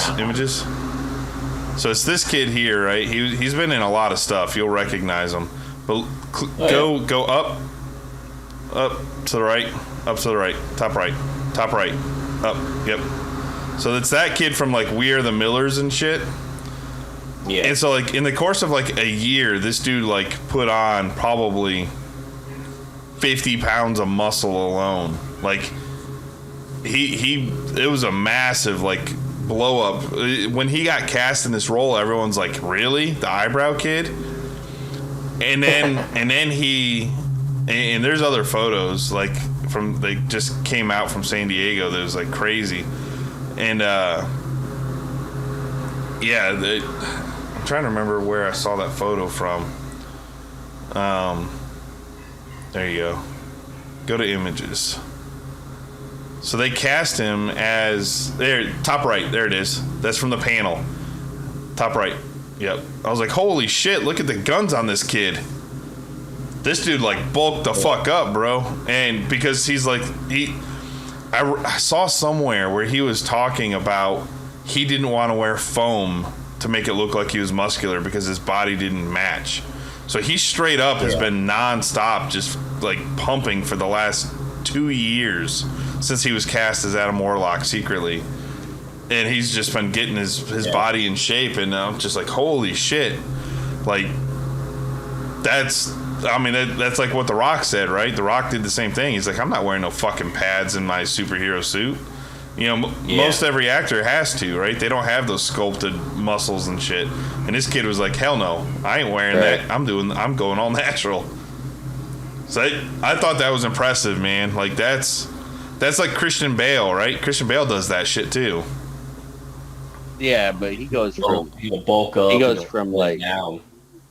Yeah, he goes from crazy ripped and bulk to a skeleton, skinny skeleton, and then he goes fat. And well, actually, not just him. Also, Tom Hardy does that shit too. But they can't. You can't do that very long because as you get older, your body can't handle those changes, and so like. Well, you'll end up being like diabetic. Yeah, it'll go from because you're looking at regulating insulin levels and stuff whenever you're bulking up and slimming down. So taking those drastic changes in body shape on your body will take its toll. Yeah, they both. So Christian Bale and Christian Bale and Tom Hardy both said that they're not really going to do those drastic changes anymore because Tom Hardy's got like permanent like back issue now. Like he fucked up his back, bulking up real fast for Bane. Yeah. And then slimming down for This Means War or whatever. And Christian Bale, same thing. Like he went from like normal looking to The Machinist to over bulking for Batman Begins to having to lose because he bulked too much for the suit and had to lose it. And then to drop it all to go back to a normal size. So, I mean... that's a massive toll on the body, which is why they pad those suits sometimes, Yeah. So they do it while they're younger. Oh, it's also, the performance enhancing drugs that they take also is not sustainable in your body. No, these dudes fucking dope up like crazy when they try to bulk for these movies. Unless you're The Rock, who is like permanently like can't put his arms down. Yeah, he takes PEDs too. Oh yeah, he won't admit it, but he takes PEDs too. The human body is not meant to get that way, like naturally. Yeah, exactly. Yeah, I mean his bones are just, like you had said, like, the spine, the back issues and stuff like that. Like, Ronnie Coleman, one of the greatest bodybuilders of all times. His fucking back is jacked up. Look, and he's got diabetes. Jay Cutler, same thing. Yeah. Those two guys. Like two of the most recognizable bodybuilders besides Arnold and Lou Ferrigno of all time. And they both have back issues too. Yeah, they both have. Yeah, and exactly. The body is not meant to carry 200 pounds of pure muscle like that. Exactly. Your joints, all it's doing is it's just pulling on all of your joints and shit. And so, I think the Will Poulter, that's probably like that's fine, but it's when they get up to like the Rock size where it's just like your body ain't meant to be that big, bro. Like I understand you're The Rock and you got to be that look, but look at Dave Bautista, right? His Drax. He's like, dude, I'm fucking 60 years old. I can't walk around with my shirt off looking like that anymore. Like I'm ready to fucking retire and go fucking sit on a beach somewhere drinking Mai Tais and get a beer gut. Like I think The Rock said the same thing. I can't sustain it. You can't. No. It's too much work. They're going to hit a point where their body's going to stop reacting, which is why they're using those drugs. But they're going to have to spend the entire day, every day, working to burn more. Right? It takes longer to burn stuff that they used to be able to burn faster. I thought that was cool. Will Poulter, he's like, no, I want to, because everyone was giving him shit. They're like, really? The Lion, the Witch, and the Wardrobe kid, or that he was in that Black Mirror episode on Netflix. Yeah. Well, that's the thing. That's what it comes down to is like when you are offered those types of roles and you are given the insane amount of budget that these that Marvel and Disney and Warner Brothers and stuff like that do. You can transform your body. Well, and they cast him like 2 years before. Like they haven't even filmed any of his shit yet. So it's just time. I'm sure that they provided a personal trainer for him, and all a dietitian and everything like that. It's like that doesn't surprise me at all. Again, if you have the backing of a big studio like that, then you can do that. That was like a porn stash that played Master Chief. What's his name? Pablo. Pablo. Yeah. Same thing with him. He had never been one to be, because he's tall. He's a real tall guy. So he's always been tall and lanky. He's never been muscular. And they brought a trainer and all this equipment to his house. And like during the whole pandemic, they had him working out and bulking up. In a complete opposite of what Robert Pattinson did for Batman, right? They told him to bulk up and he's like, nah. He's like, that's not the kind of Batman I am. He's like, he's not at that bulk stage. It takes time to hit that level. We're still in the beginning Batman stage where he's skinny, and learning his muscles. So it's just cool, man. It's cool to see an actor take it seriously, and especially for a fucking Marvel movie. He's playing Adam Warlock, which in the comic books is a fucking alpha, omega level character. Yeah. That dude fucks shit up. Like, he can take on Galactus type stuff. So yeah, I mean, it was, remember what was it, a couple years ago when like the pictures came out of like Kumail Nanjiani, Oh yeah, he got all bulked up for Eternals. Yeah. Yeah, I mean, that's what you do with with Marvel or Warner Brothers backing you. You can achieve all that stuff. Of course, you can afford the PEDs. Look at Ben Affleck, dude. You saw how much he fucking bulked up for Batman? Bulked up for Batman, dude. Yeah. He was fucking like prime of his life right there. But then you also have like Henry Cavill, who maintains that kind of physique.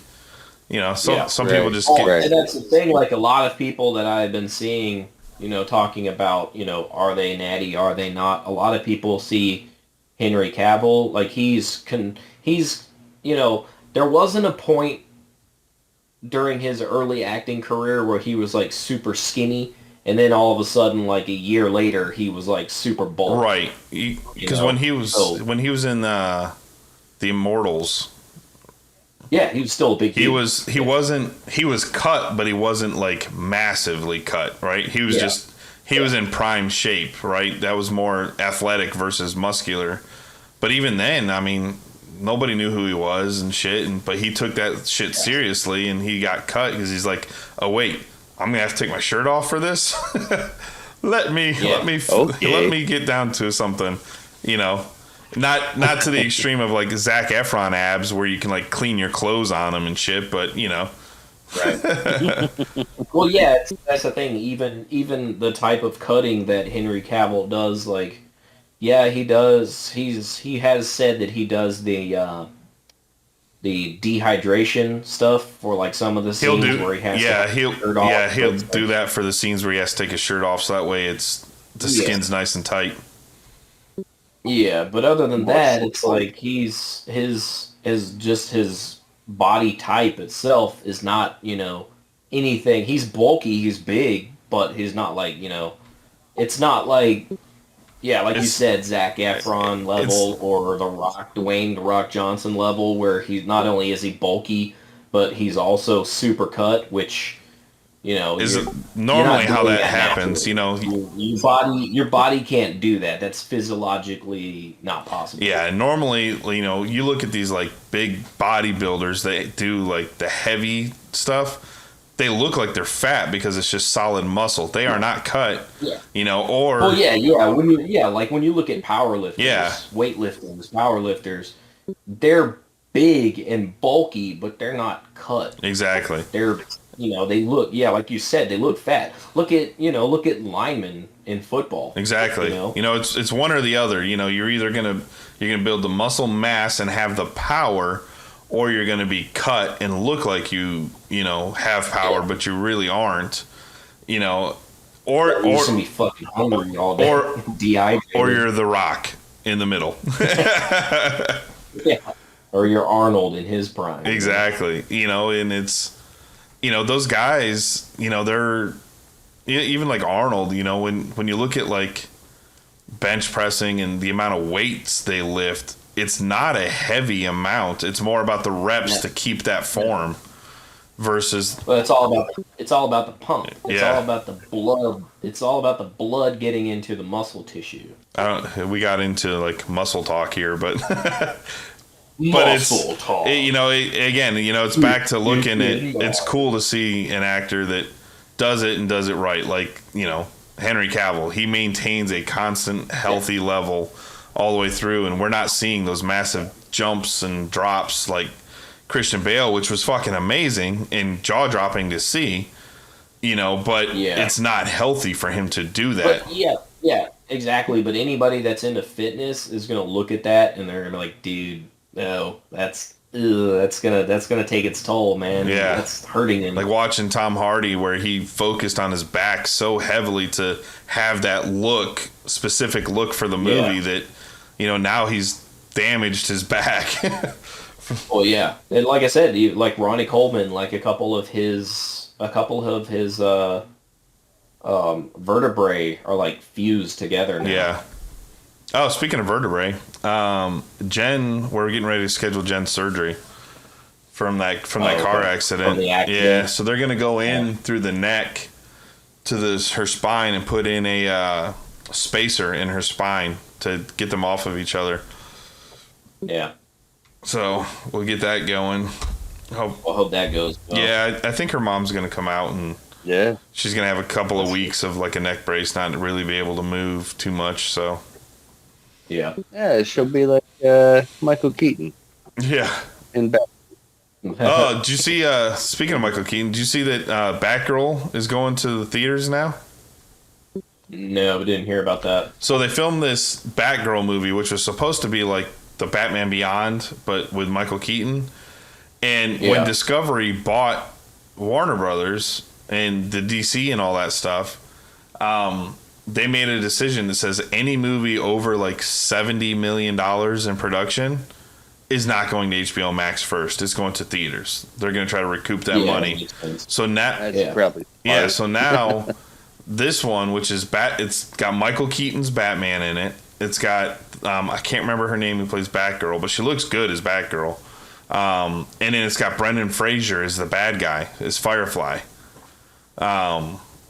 Okay. Yeah, so that's going to theaters now and not straight to HBO Max. Nice. Let me find out. Let me IMDb this. I can't remember her name, but it actually looked pretty good. The suit and everything.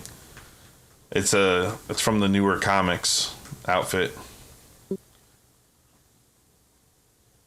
While you look that up, they canceled the new Ghost Recon game. That doesn't surprise Completely canceled, not postponed. Completely canceled. Hell, man. The last one didn't do too well, and then they tried to do this like online multiplayer game, just like shooting game that didn't do well. Ubisoft has got some issues going on right now. Like they had to completely scrap the Prince of Persia remake and like send it to a new. Going on for a long time. Yeah, they sent it to a new studio. I think they're just kind of reorganizing everything. But I really was looking forward to a new Ghost Recon. And I want one as good as Wildlands, because Wildlands was fucking great.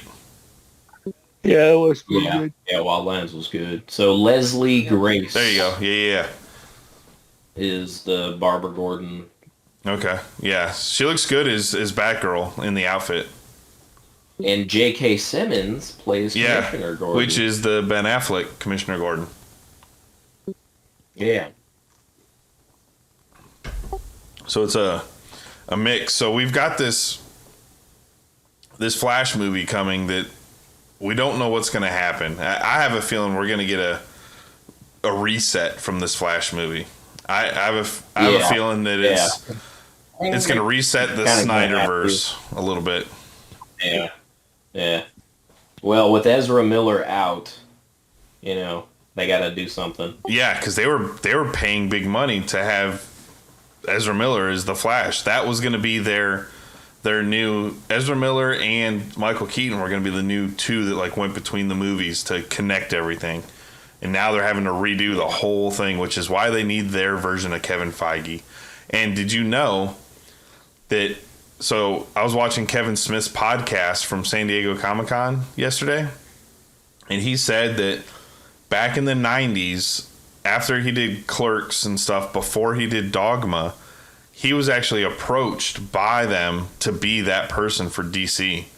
They're like, hey, you make movies and you know about comic books. How would you like to oversee and make this broad and organize it all? And he turned it down. Wow.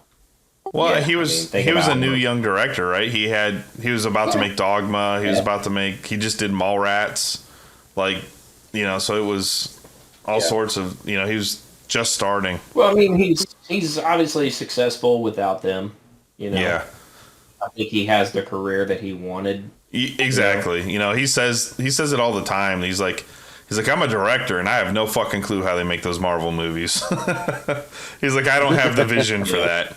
You know, they need someone who's got this big vision inside their head to be able to do all these things, because most of the stuff they're shooting is on green screen. You can't see it in, you know, any of it. Yeah. Right. So, yeah, it was pretty crazy. But, yeah, Ghost Recon canceled. A little bit on the gaming, switching to gaming news real quick, unless you guys got anything else for those movies. No, I think the last few podcasts has been nothing but movies anyway. Yeah, so let's get into a little bit of gaming, Nick. You said Ghost Recon canceled. Yes. Ubisoft's having a lot of problems. Yeah. So you've got Game Pass just added Far Cry 5 to the Game Pass, and the rumor is they're about to drop Far Cry 6 in there, which is a big get for Game Pass. That's the one with John Carlo Esposito. Yeah. Oh, and rumor is they're looking at him to play Professor X. Ooh. Fuck yeah, dude. Could you imagine? That dude's a great, phenomenal actor. I could see him playing Professor X big time. Yeah. Hell yeah. You can't get Patrick Stewart. He's too old to maintain the franchise for the next 15 years. Yeah. So. And McAvoy is too young. Yeah. Yeah, and if they're going to try to distance out, you know, the only character that's coming over is Deadpool from the old to the new. But yeah, he's supposed to. They're eyeballing him for Professor X, which I think would be amazing. That would be an awesome casting decision. Yeah, if they can get him. Fuck yeah, dude. So Far Cry 6 is rumored to hit Game Pass. There's that. Keith, did you try that Turtles game yet? No, but I remember it from like the arcade. It's not the same game. This is a whole new game, but it looks like those old school games. This is a brand new story. Oh. So, Game Pass just dropped, and it's on all the game platforms. Dropped a game called Teenage Mutant Ninja Turtles: Shredder's Revenge. And is this 4-player? It's 4-player online co-op, or because I want to get Jess to get you on. can it. do split screen too, all on the same screen. And not split screen, it's all on the same screen. 4-player. Actually, I think it's 6-player. Actually. Yeah, because back in the day when we did the Ninja Turtles game, like, yeah, you could do it all on the same screen. Yeah. You're just moving your little finger around. So that was the arcade game that we played, right, on Xbox. That was a remake of the arcade. This one is the new game. Yeah, here you go. It's a whole new story, a whole new game, but looks like the old ones. And it's fucking magic, bro. Looks like 4-player. Oh no, Shredder is. Oh yeah, see, you got Casey Jones there. Yeah, once you beat the game, you unlock Casey Jones. You can play April and Splinter from the very beginning. Okay. But Casey unlocks once you beat it. Yeah, look at that, dude. It's like the whole story mode. It's like Super Mario 3. Okay, so it looks like, it's like Super Mario 3 or Super Mario World. Yeah, like Super Mario 3. I only ever seen 4 of them. Yeah, so it may only be 4-player co-op. Oh, no, there's 6 right there. Oh, no, yeah, I just showed 6. It's fucking magic, dude. It's got all the characters from the cartoons. It's got the voice actors back, like, and you level up. You level up your character the more you play.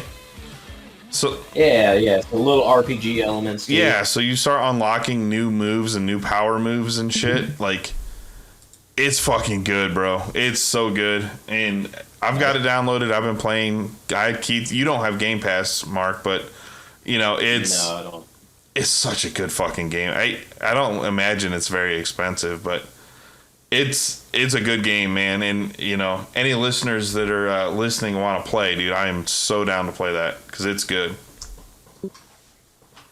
Noise. Speaking of video games, yes. Let's talk about Bungie. Oh, getting bought by Sony, officially done. They moved over to the dark side officially. That deal is done. $3.7 billion. That's all right. We still have 343. Yeah. 3.7 billion. Hey, did you see that Microsoft looks like they're getting the approval to acquire Blizzard and them, which is like Blizzard and Activision, yeah. Which is wasn't that one like 11 billion or 20 billion or some shit? Yeah, when Blizzard took Activision. No, I meant Microsoft is buying them for like some crazy multi-billion-dollar, like, way up there. Like, I remember we talked about it when it first happened, but I think they're getting that go-ahead now too. 68.7 Jesus billion. Christ. That's like the national average of like that's more than most countries in like South America make. Yeah. GDP. You can like buy Brazil for the amount that they just fucking bought Blizzard Activision for. God damn. Jesus. Yeah. So all these mergers are going through, which is awesome. There is, I can't think of the names and I can't think of the name of the studio. But a couple key people from Halo left 343 to form their own studios. Yeah. And then someone left Bungie to come back to Halo, which is the guy who worked on like Halo 3, Reach, ODST, like all these. They came back to Halo, so we're gonna see. I mean, there's a lot of changing going on, but man, I imagine probably a year from now, we're going to see some crazy fucking games coming out on the Xbox because all these massive AAA studios all have games in the works right now. Yeah, from what the Sony deal shows is Bungie is still run as an independent like subsidiary of Sony, so they can, you know, self-publish and all that stuff and everything. So you can still get Bungie games on Xbox and all that. It's for the it's mostly resource driven. So Bungie is Sony is like, okay, hey, come to us, we can help. It's the same thing Microsoft's been doing with acquiring theirs. Come join our teams and you can use our other teams. So like Sony's got like Naughty Dog and some of those other studios, you know, so now, you know, in Santa Monica and all that. So now they're saying, hey, come to us, we have these resources. You can play with us here. We have more toys for you to play with, you know, but you know, Destiny will still be multi-platform and stuff like that. And we're getting down to it to where it's just going to be Sony and Microsoft. No, Nintendo will never not be. Nintendo is outselling everybody still. Nintendo, in my mind, is only kids games. No, Nintendo makes some good shit, bro. They've got some badass games on there. Hell, that Marvel Ultimate Alliance 3 was only on Nintendo. And that's a fucking badass. I got my Nintendo. Which kind of sucks because I wanted to play it. I bought a Switch just for that fucking game. Because I wanted to play Marvel Ultimate Alliance so bad. Are you kidding me? That's the only fucking... I I mean, I own like 3 games on there, but that's it. I bought it for Marvel Ultimate Alliance because Mark and I played Marvel Legends and Ultimate Alliance. 1 and 2. Fucking those games were good, man. Those games were badass, dude. Those were so much fun, man. Like in Ultimate Alliance 2, when you got to choose the side for like the Civil War thing, dude.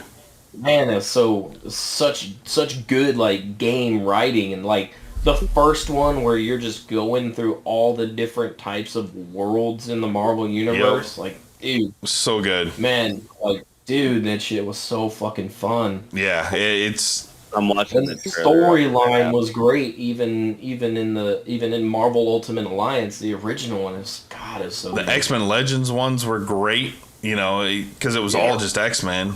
And then you had the Ultimate Alliance, and this one is good too because it's got, it's like a Infinity Gauntlet scenario, but it's more comic book driven, and you have all the characters and shit. I can play as like, I can pair my team up, and I can have like Venom and Wolverine and, you know, Storm or whoever the fuck I want. Because Storm is always a beast in these games. Hell yeah, Storm is like OP, dude. Are you able to play multiplayer on the DS? On the Switch? Or yeah, Switch. It's online multiplayer. It's like you'd be able to play that game as it's like a 4. Yeah, it's like a 4-player co-op. Yeah, just like the few games. The game. I'm wondering if I could get Jess a Switch.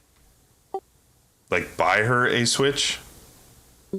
Yeah, buy her a Switch because she can't do the Xbox because motion sick. Well, if you get it, then you need to steal it and get Marvel Ultimate Alliance.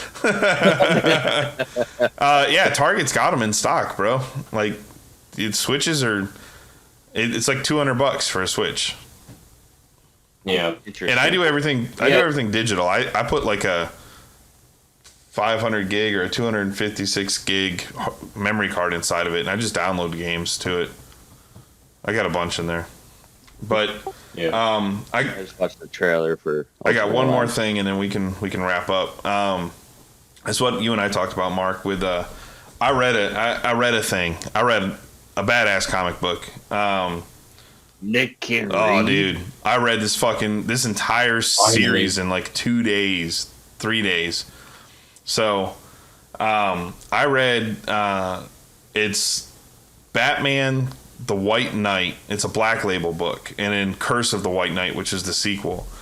And what it is it's a story of where it's Batman and Joker fighting at the beginning, right? Like usual. Joker like steals a scooter from a little kid, like a Razor, and he's like riding down the street as the Batmobile's like fucking coming down rooftops and blowing through buildings and shit, trying to chase the Joker. Destroying buildings. Yeah. And so they end up at this pharmaceutical plant, and there's this drug that's in there, and nobody knows what it is.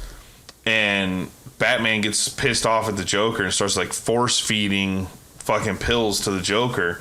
And someone's like, you know, recording it, you know, of what's going on. And so what ends up happening is the Joker becomes Jack Napier again, and it's a split personality, and he ends up fucking suing Batman and Gotham City and the police department and Arkham Asylum for not getting him the help that he needs. He says, hey, when I was the Joker, you guys kept just locking me away, saying I was unfixable, untrainable, I was just damaged goods. And he said, I needed mental help. I needed this stuff to help me. And you guys didn't. Yep. Instead of being put in locked Arkham away. Asylum, instead of, you know, getting the shit beat out of him by Batman and all this stuff. Yep. And so he ends up suing them and winning. And then he becomes the new Bruce Wayne. No, he becomes similar. So he becomes the White Knight. So in Dark Knight movie, Christopher Nolan, right? They had Harvey Dent. They called him the White Knight, right, of Gotham. That's kind of where they got this from. where they say, hey, we have the White Knight and the Dark Knight, right? The Batman and the good. So what happens is that the Jack Napier's character ends up like winning all these political things. People are still like nervous about him because he's the Joker, right? But he's starting to prove himself. He's going into like the ghetto areas and fixing them up, and he gets a library built in the ghetto where instead of doing like Batman does and going into the ghetto and beating the shit out of people that are committing crimes. So what he ends up finding out and doing is he starts opening the eyes of Gotham to Batman only patrols in these ghetto areas. He doesn't patrol in the rich areas, right? And they start uncovering all of this shit, that there's a fund, the Batman Disaster Fund, which is what's used to fix the buildings and the shit that Batman destroys. Right? And so he reveals that he's like, there's like $11 billion in this fund to fix every year. It just keeps refilling. And so he's building this library, and he sets up this event that causes Batman to chase these bad guys down to the ghetto area where the new library is and destroy it, showing that Batman is destroying more than he's fixing and helping. And what's even crazier, so he set him up. Oh yeah, to make the people see how bad Batman is. And Jack Napier, Napier is genius level too, right? We know Joker's smart. Yeah, we already know that. Joker is an incredibly gifted. Yeah. So what he does is he ends up like taking, I'm just gonna use this as an example. So Mad Hatter has cards, right, that he puts in like people's hats and shit, and to control them. And what he does, and this is genius. This fucking genius. He puts one on Clayface, right?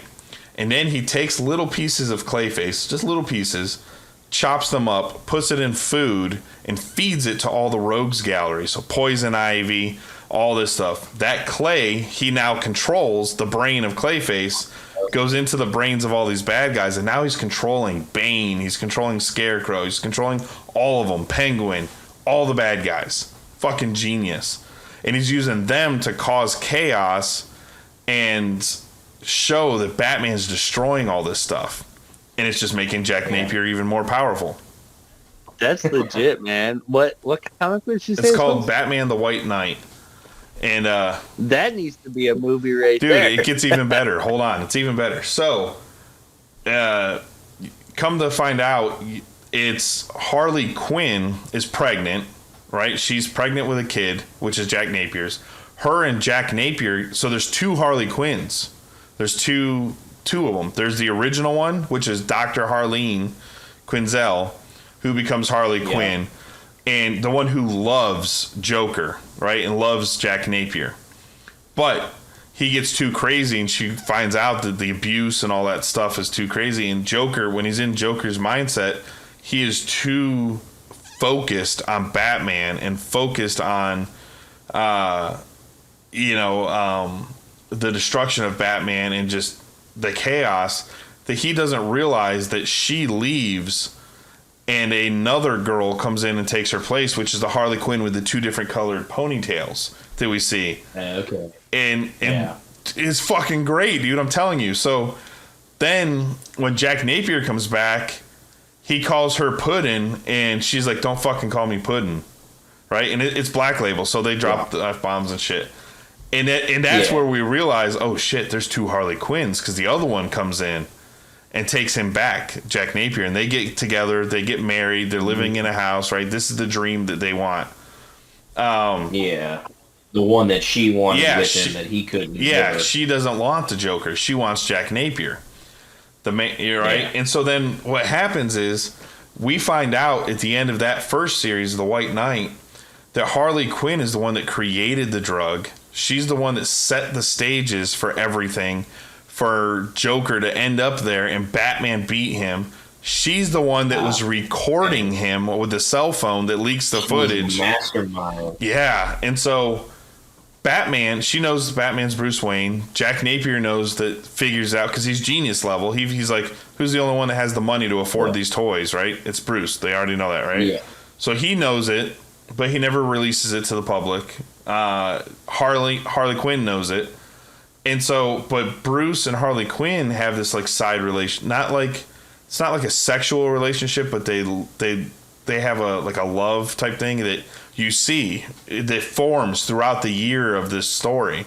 And it's mutual. She helps him, he helps her, right? He's there to protect the babies. It's essentially, so what happens is the drug's wearing off. He's having to take more and more of these pills to maintain Jack Napier. Before the joke and the Joker, like you'll see him talking in a scene, and all of a sudden it's like it like goes crazy, and the fucking Joker's face comes out, and then it snaps back in.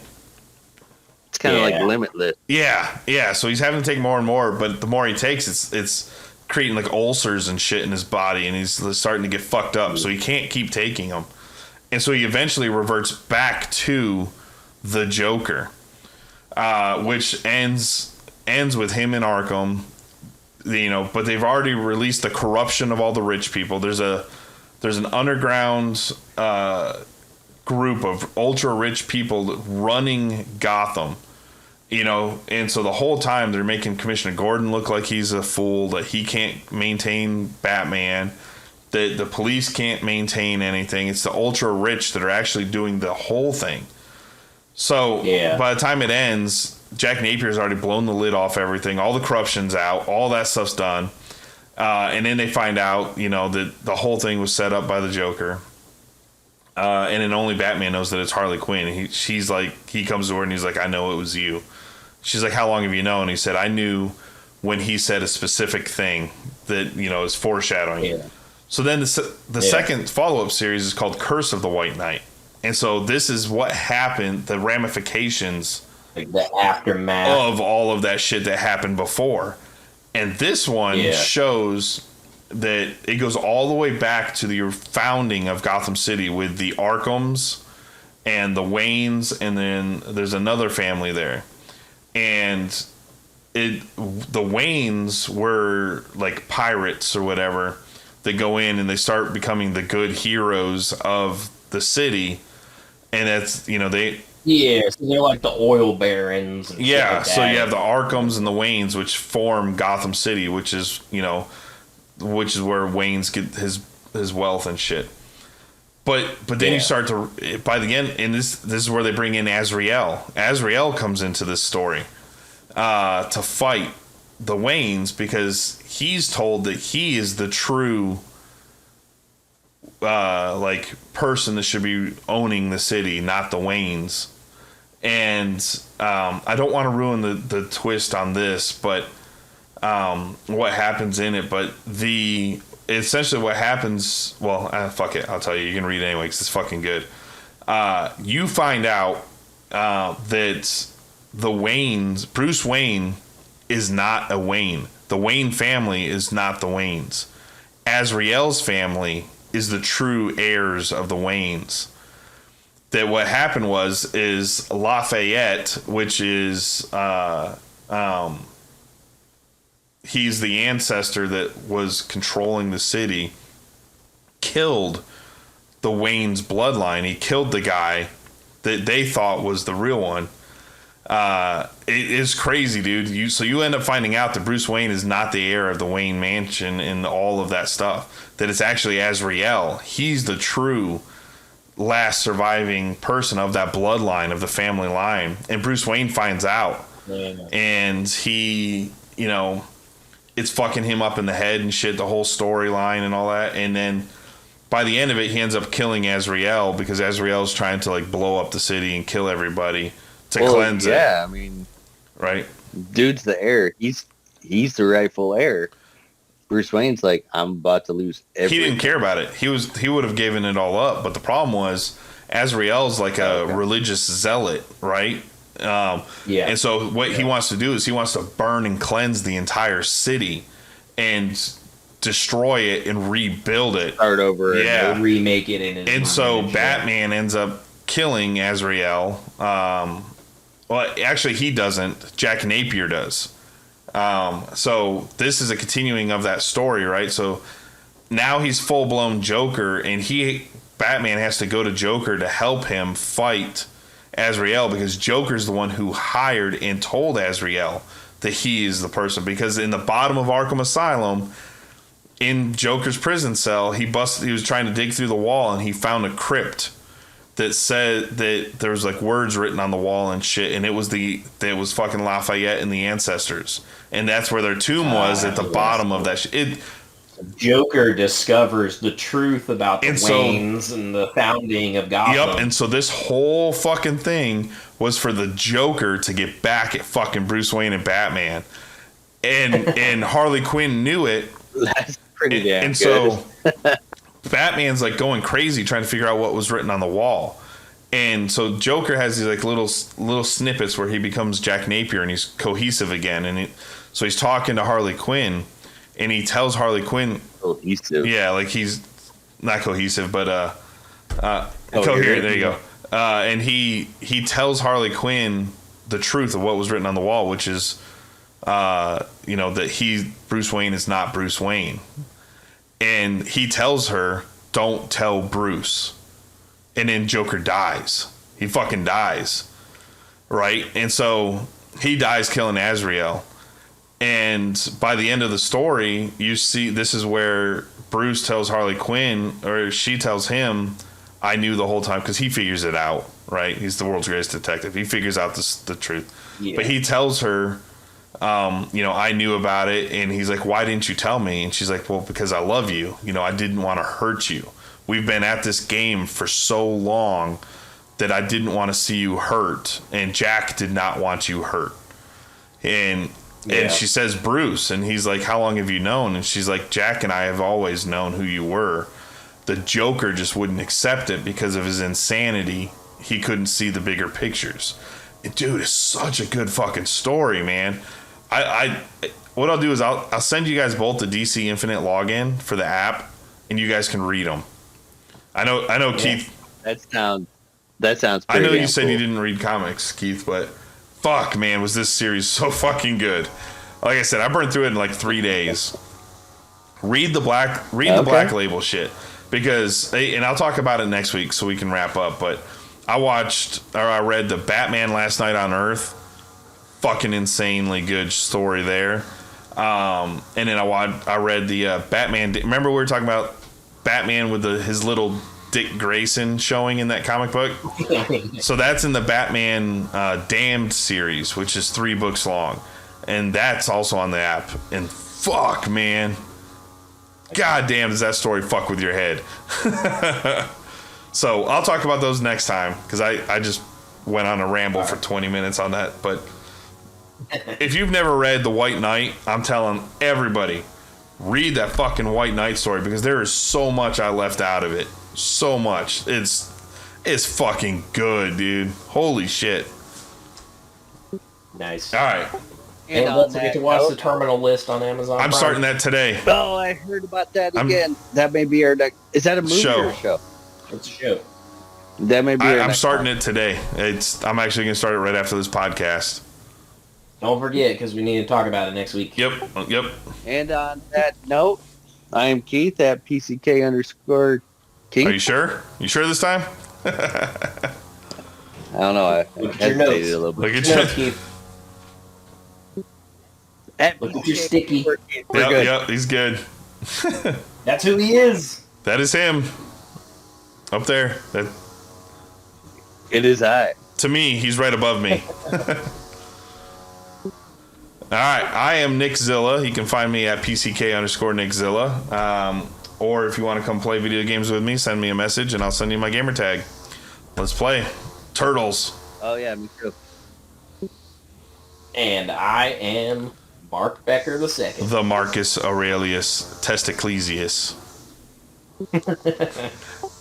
with the gay frogs. Testiclesius Maximus. Don Cliticus. All right, ladies and gentlemen, thank you for hanging out with us and hearing us ramble about bullshit that, in the grand scheme of things, does not matter. But our opinions don't matter. Worth it. I'll rage if you don't think my opinion is religion. So, on that note, everybody, have a good one. What is the most unattractive male first name in the English language? What you just said, Keith, is one of the most insanely idiotic things I have ever heard.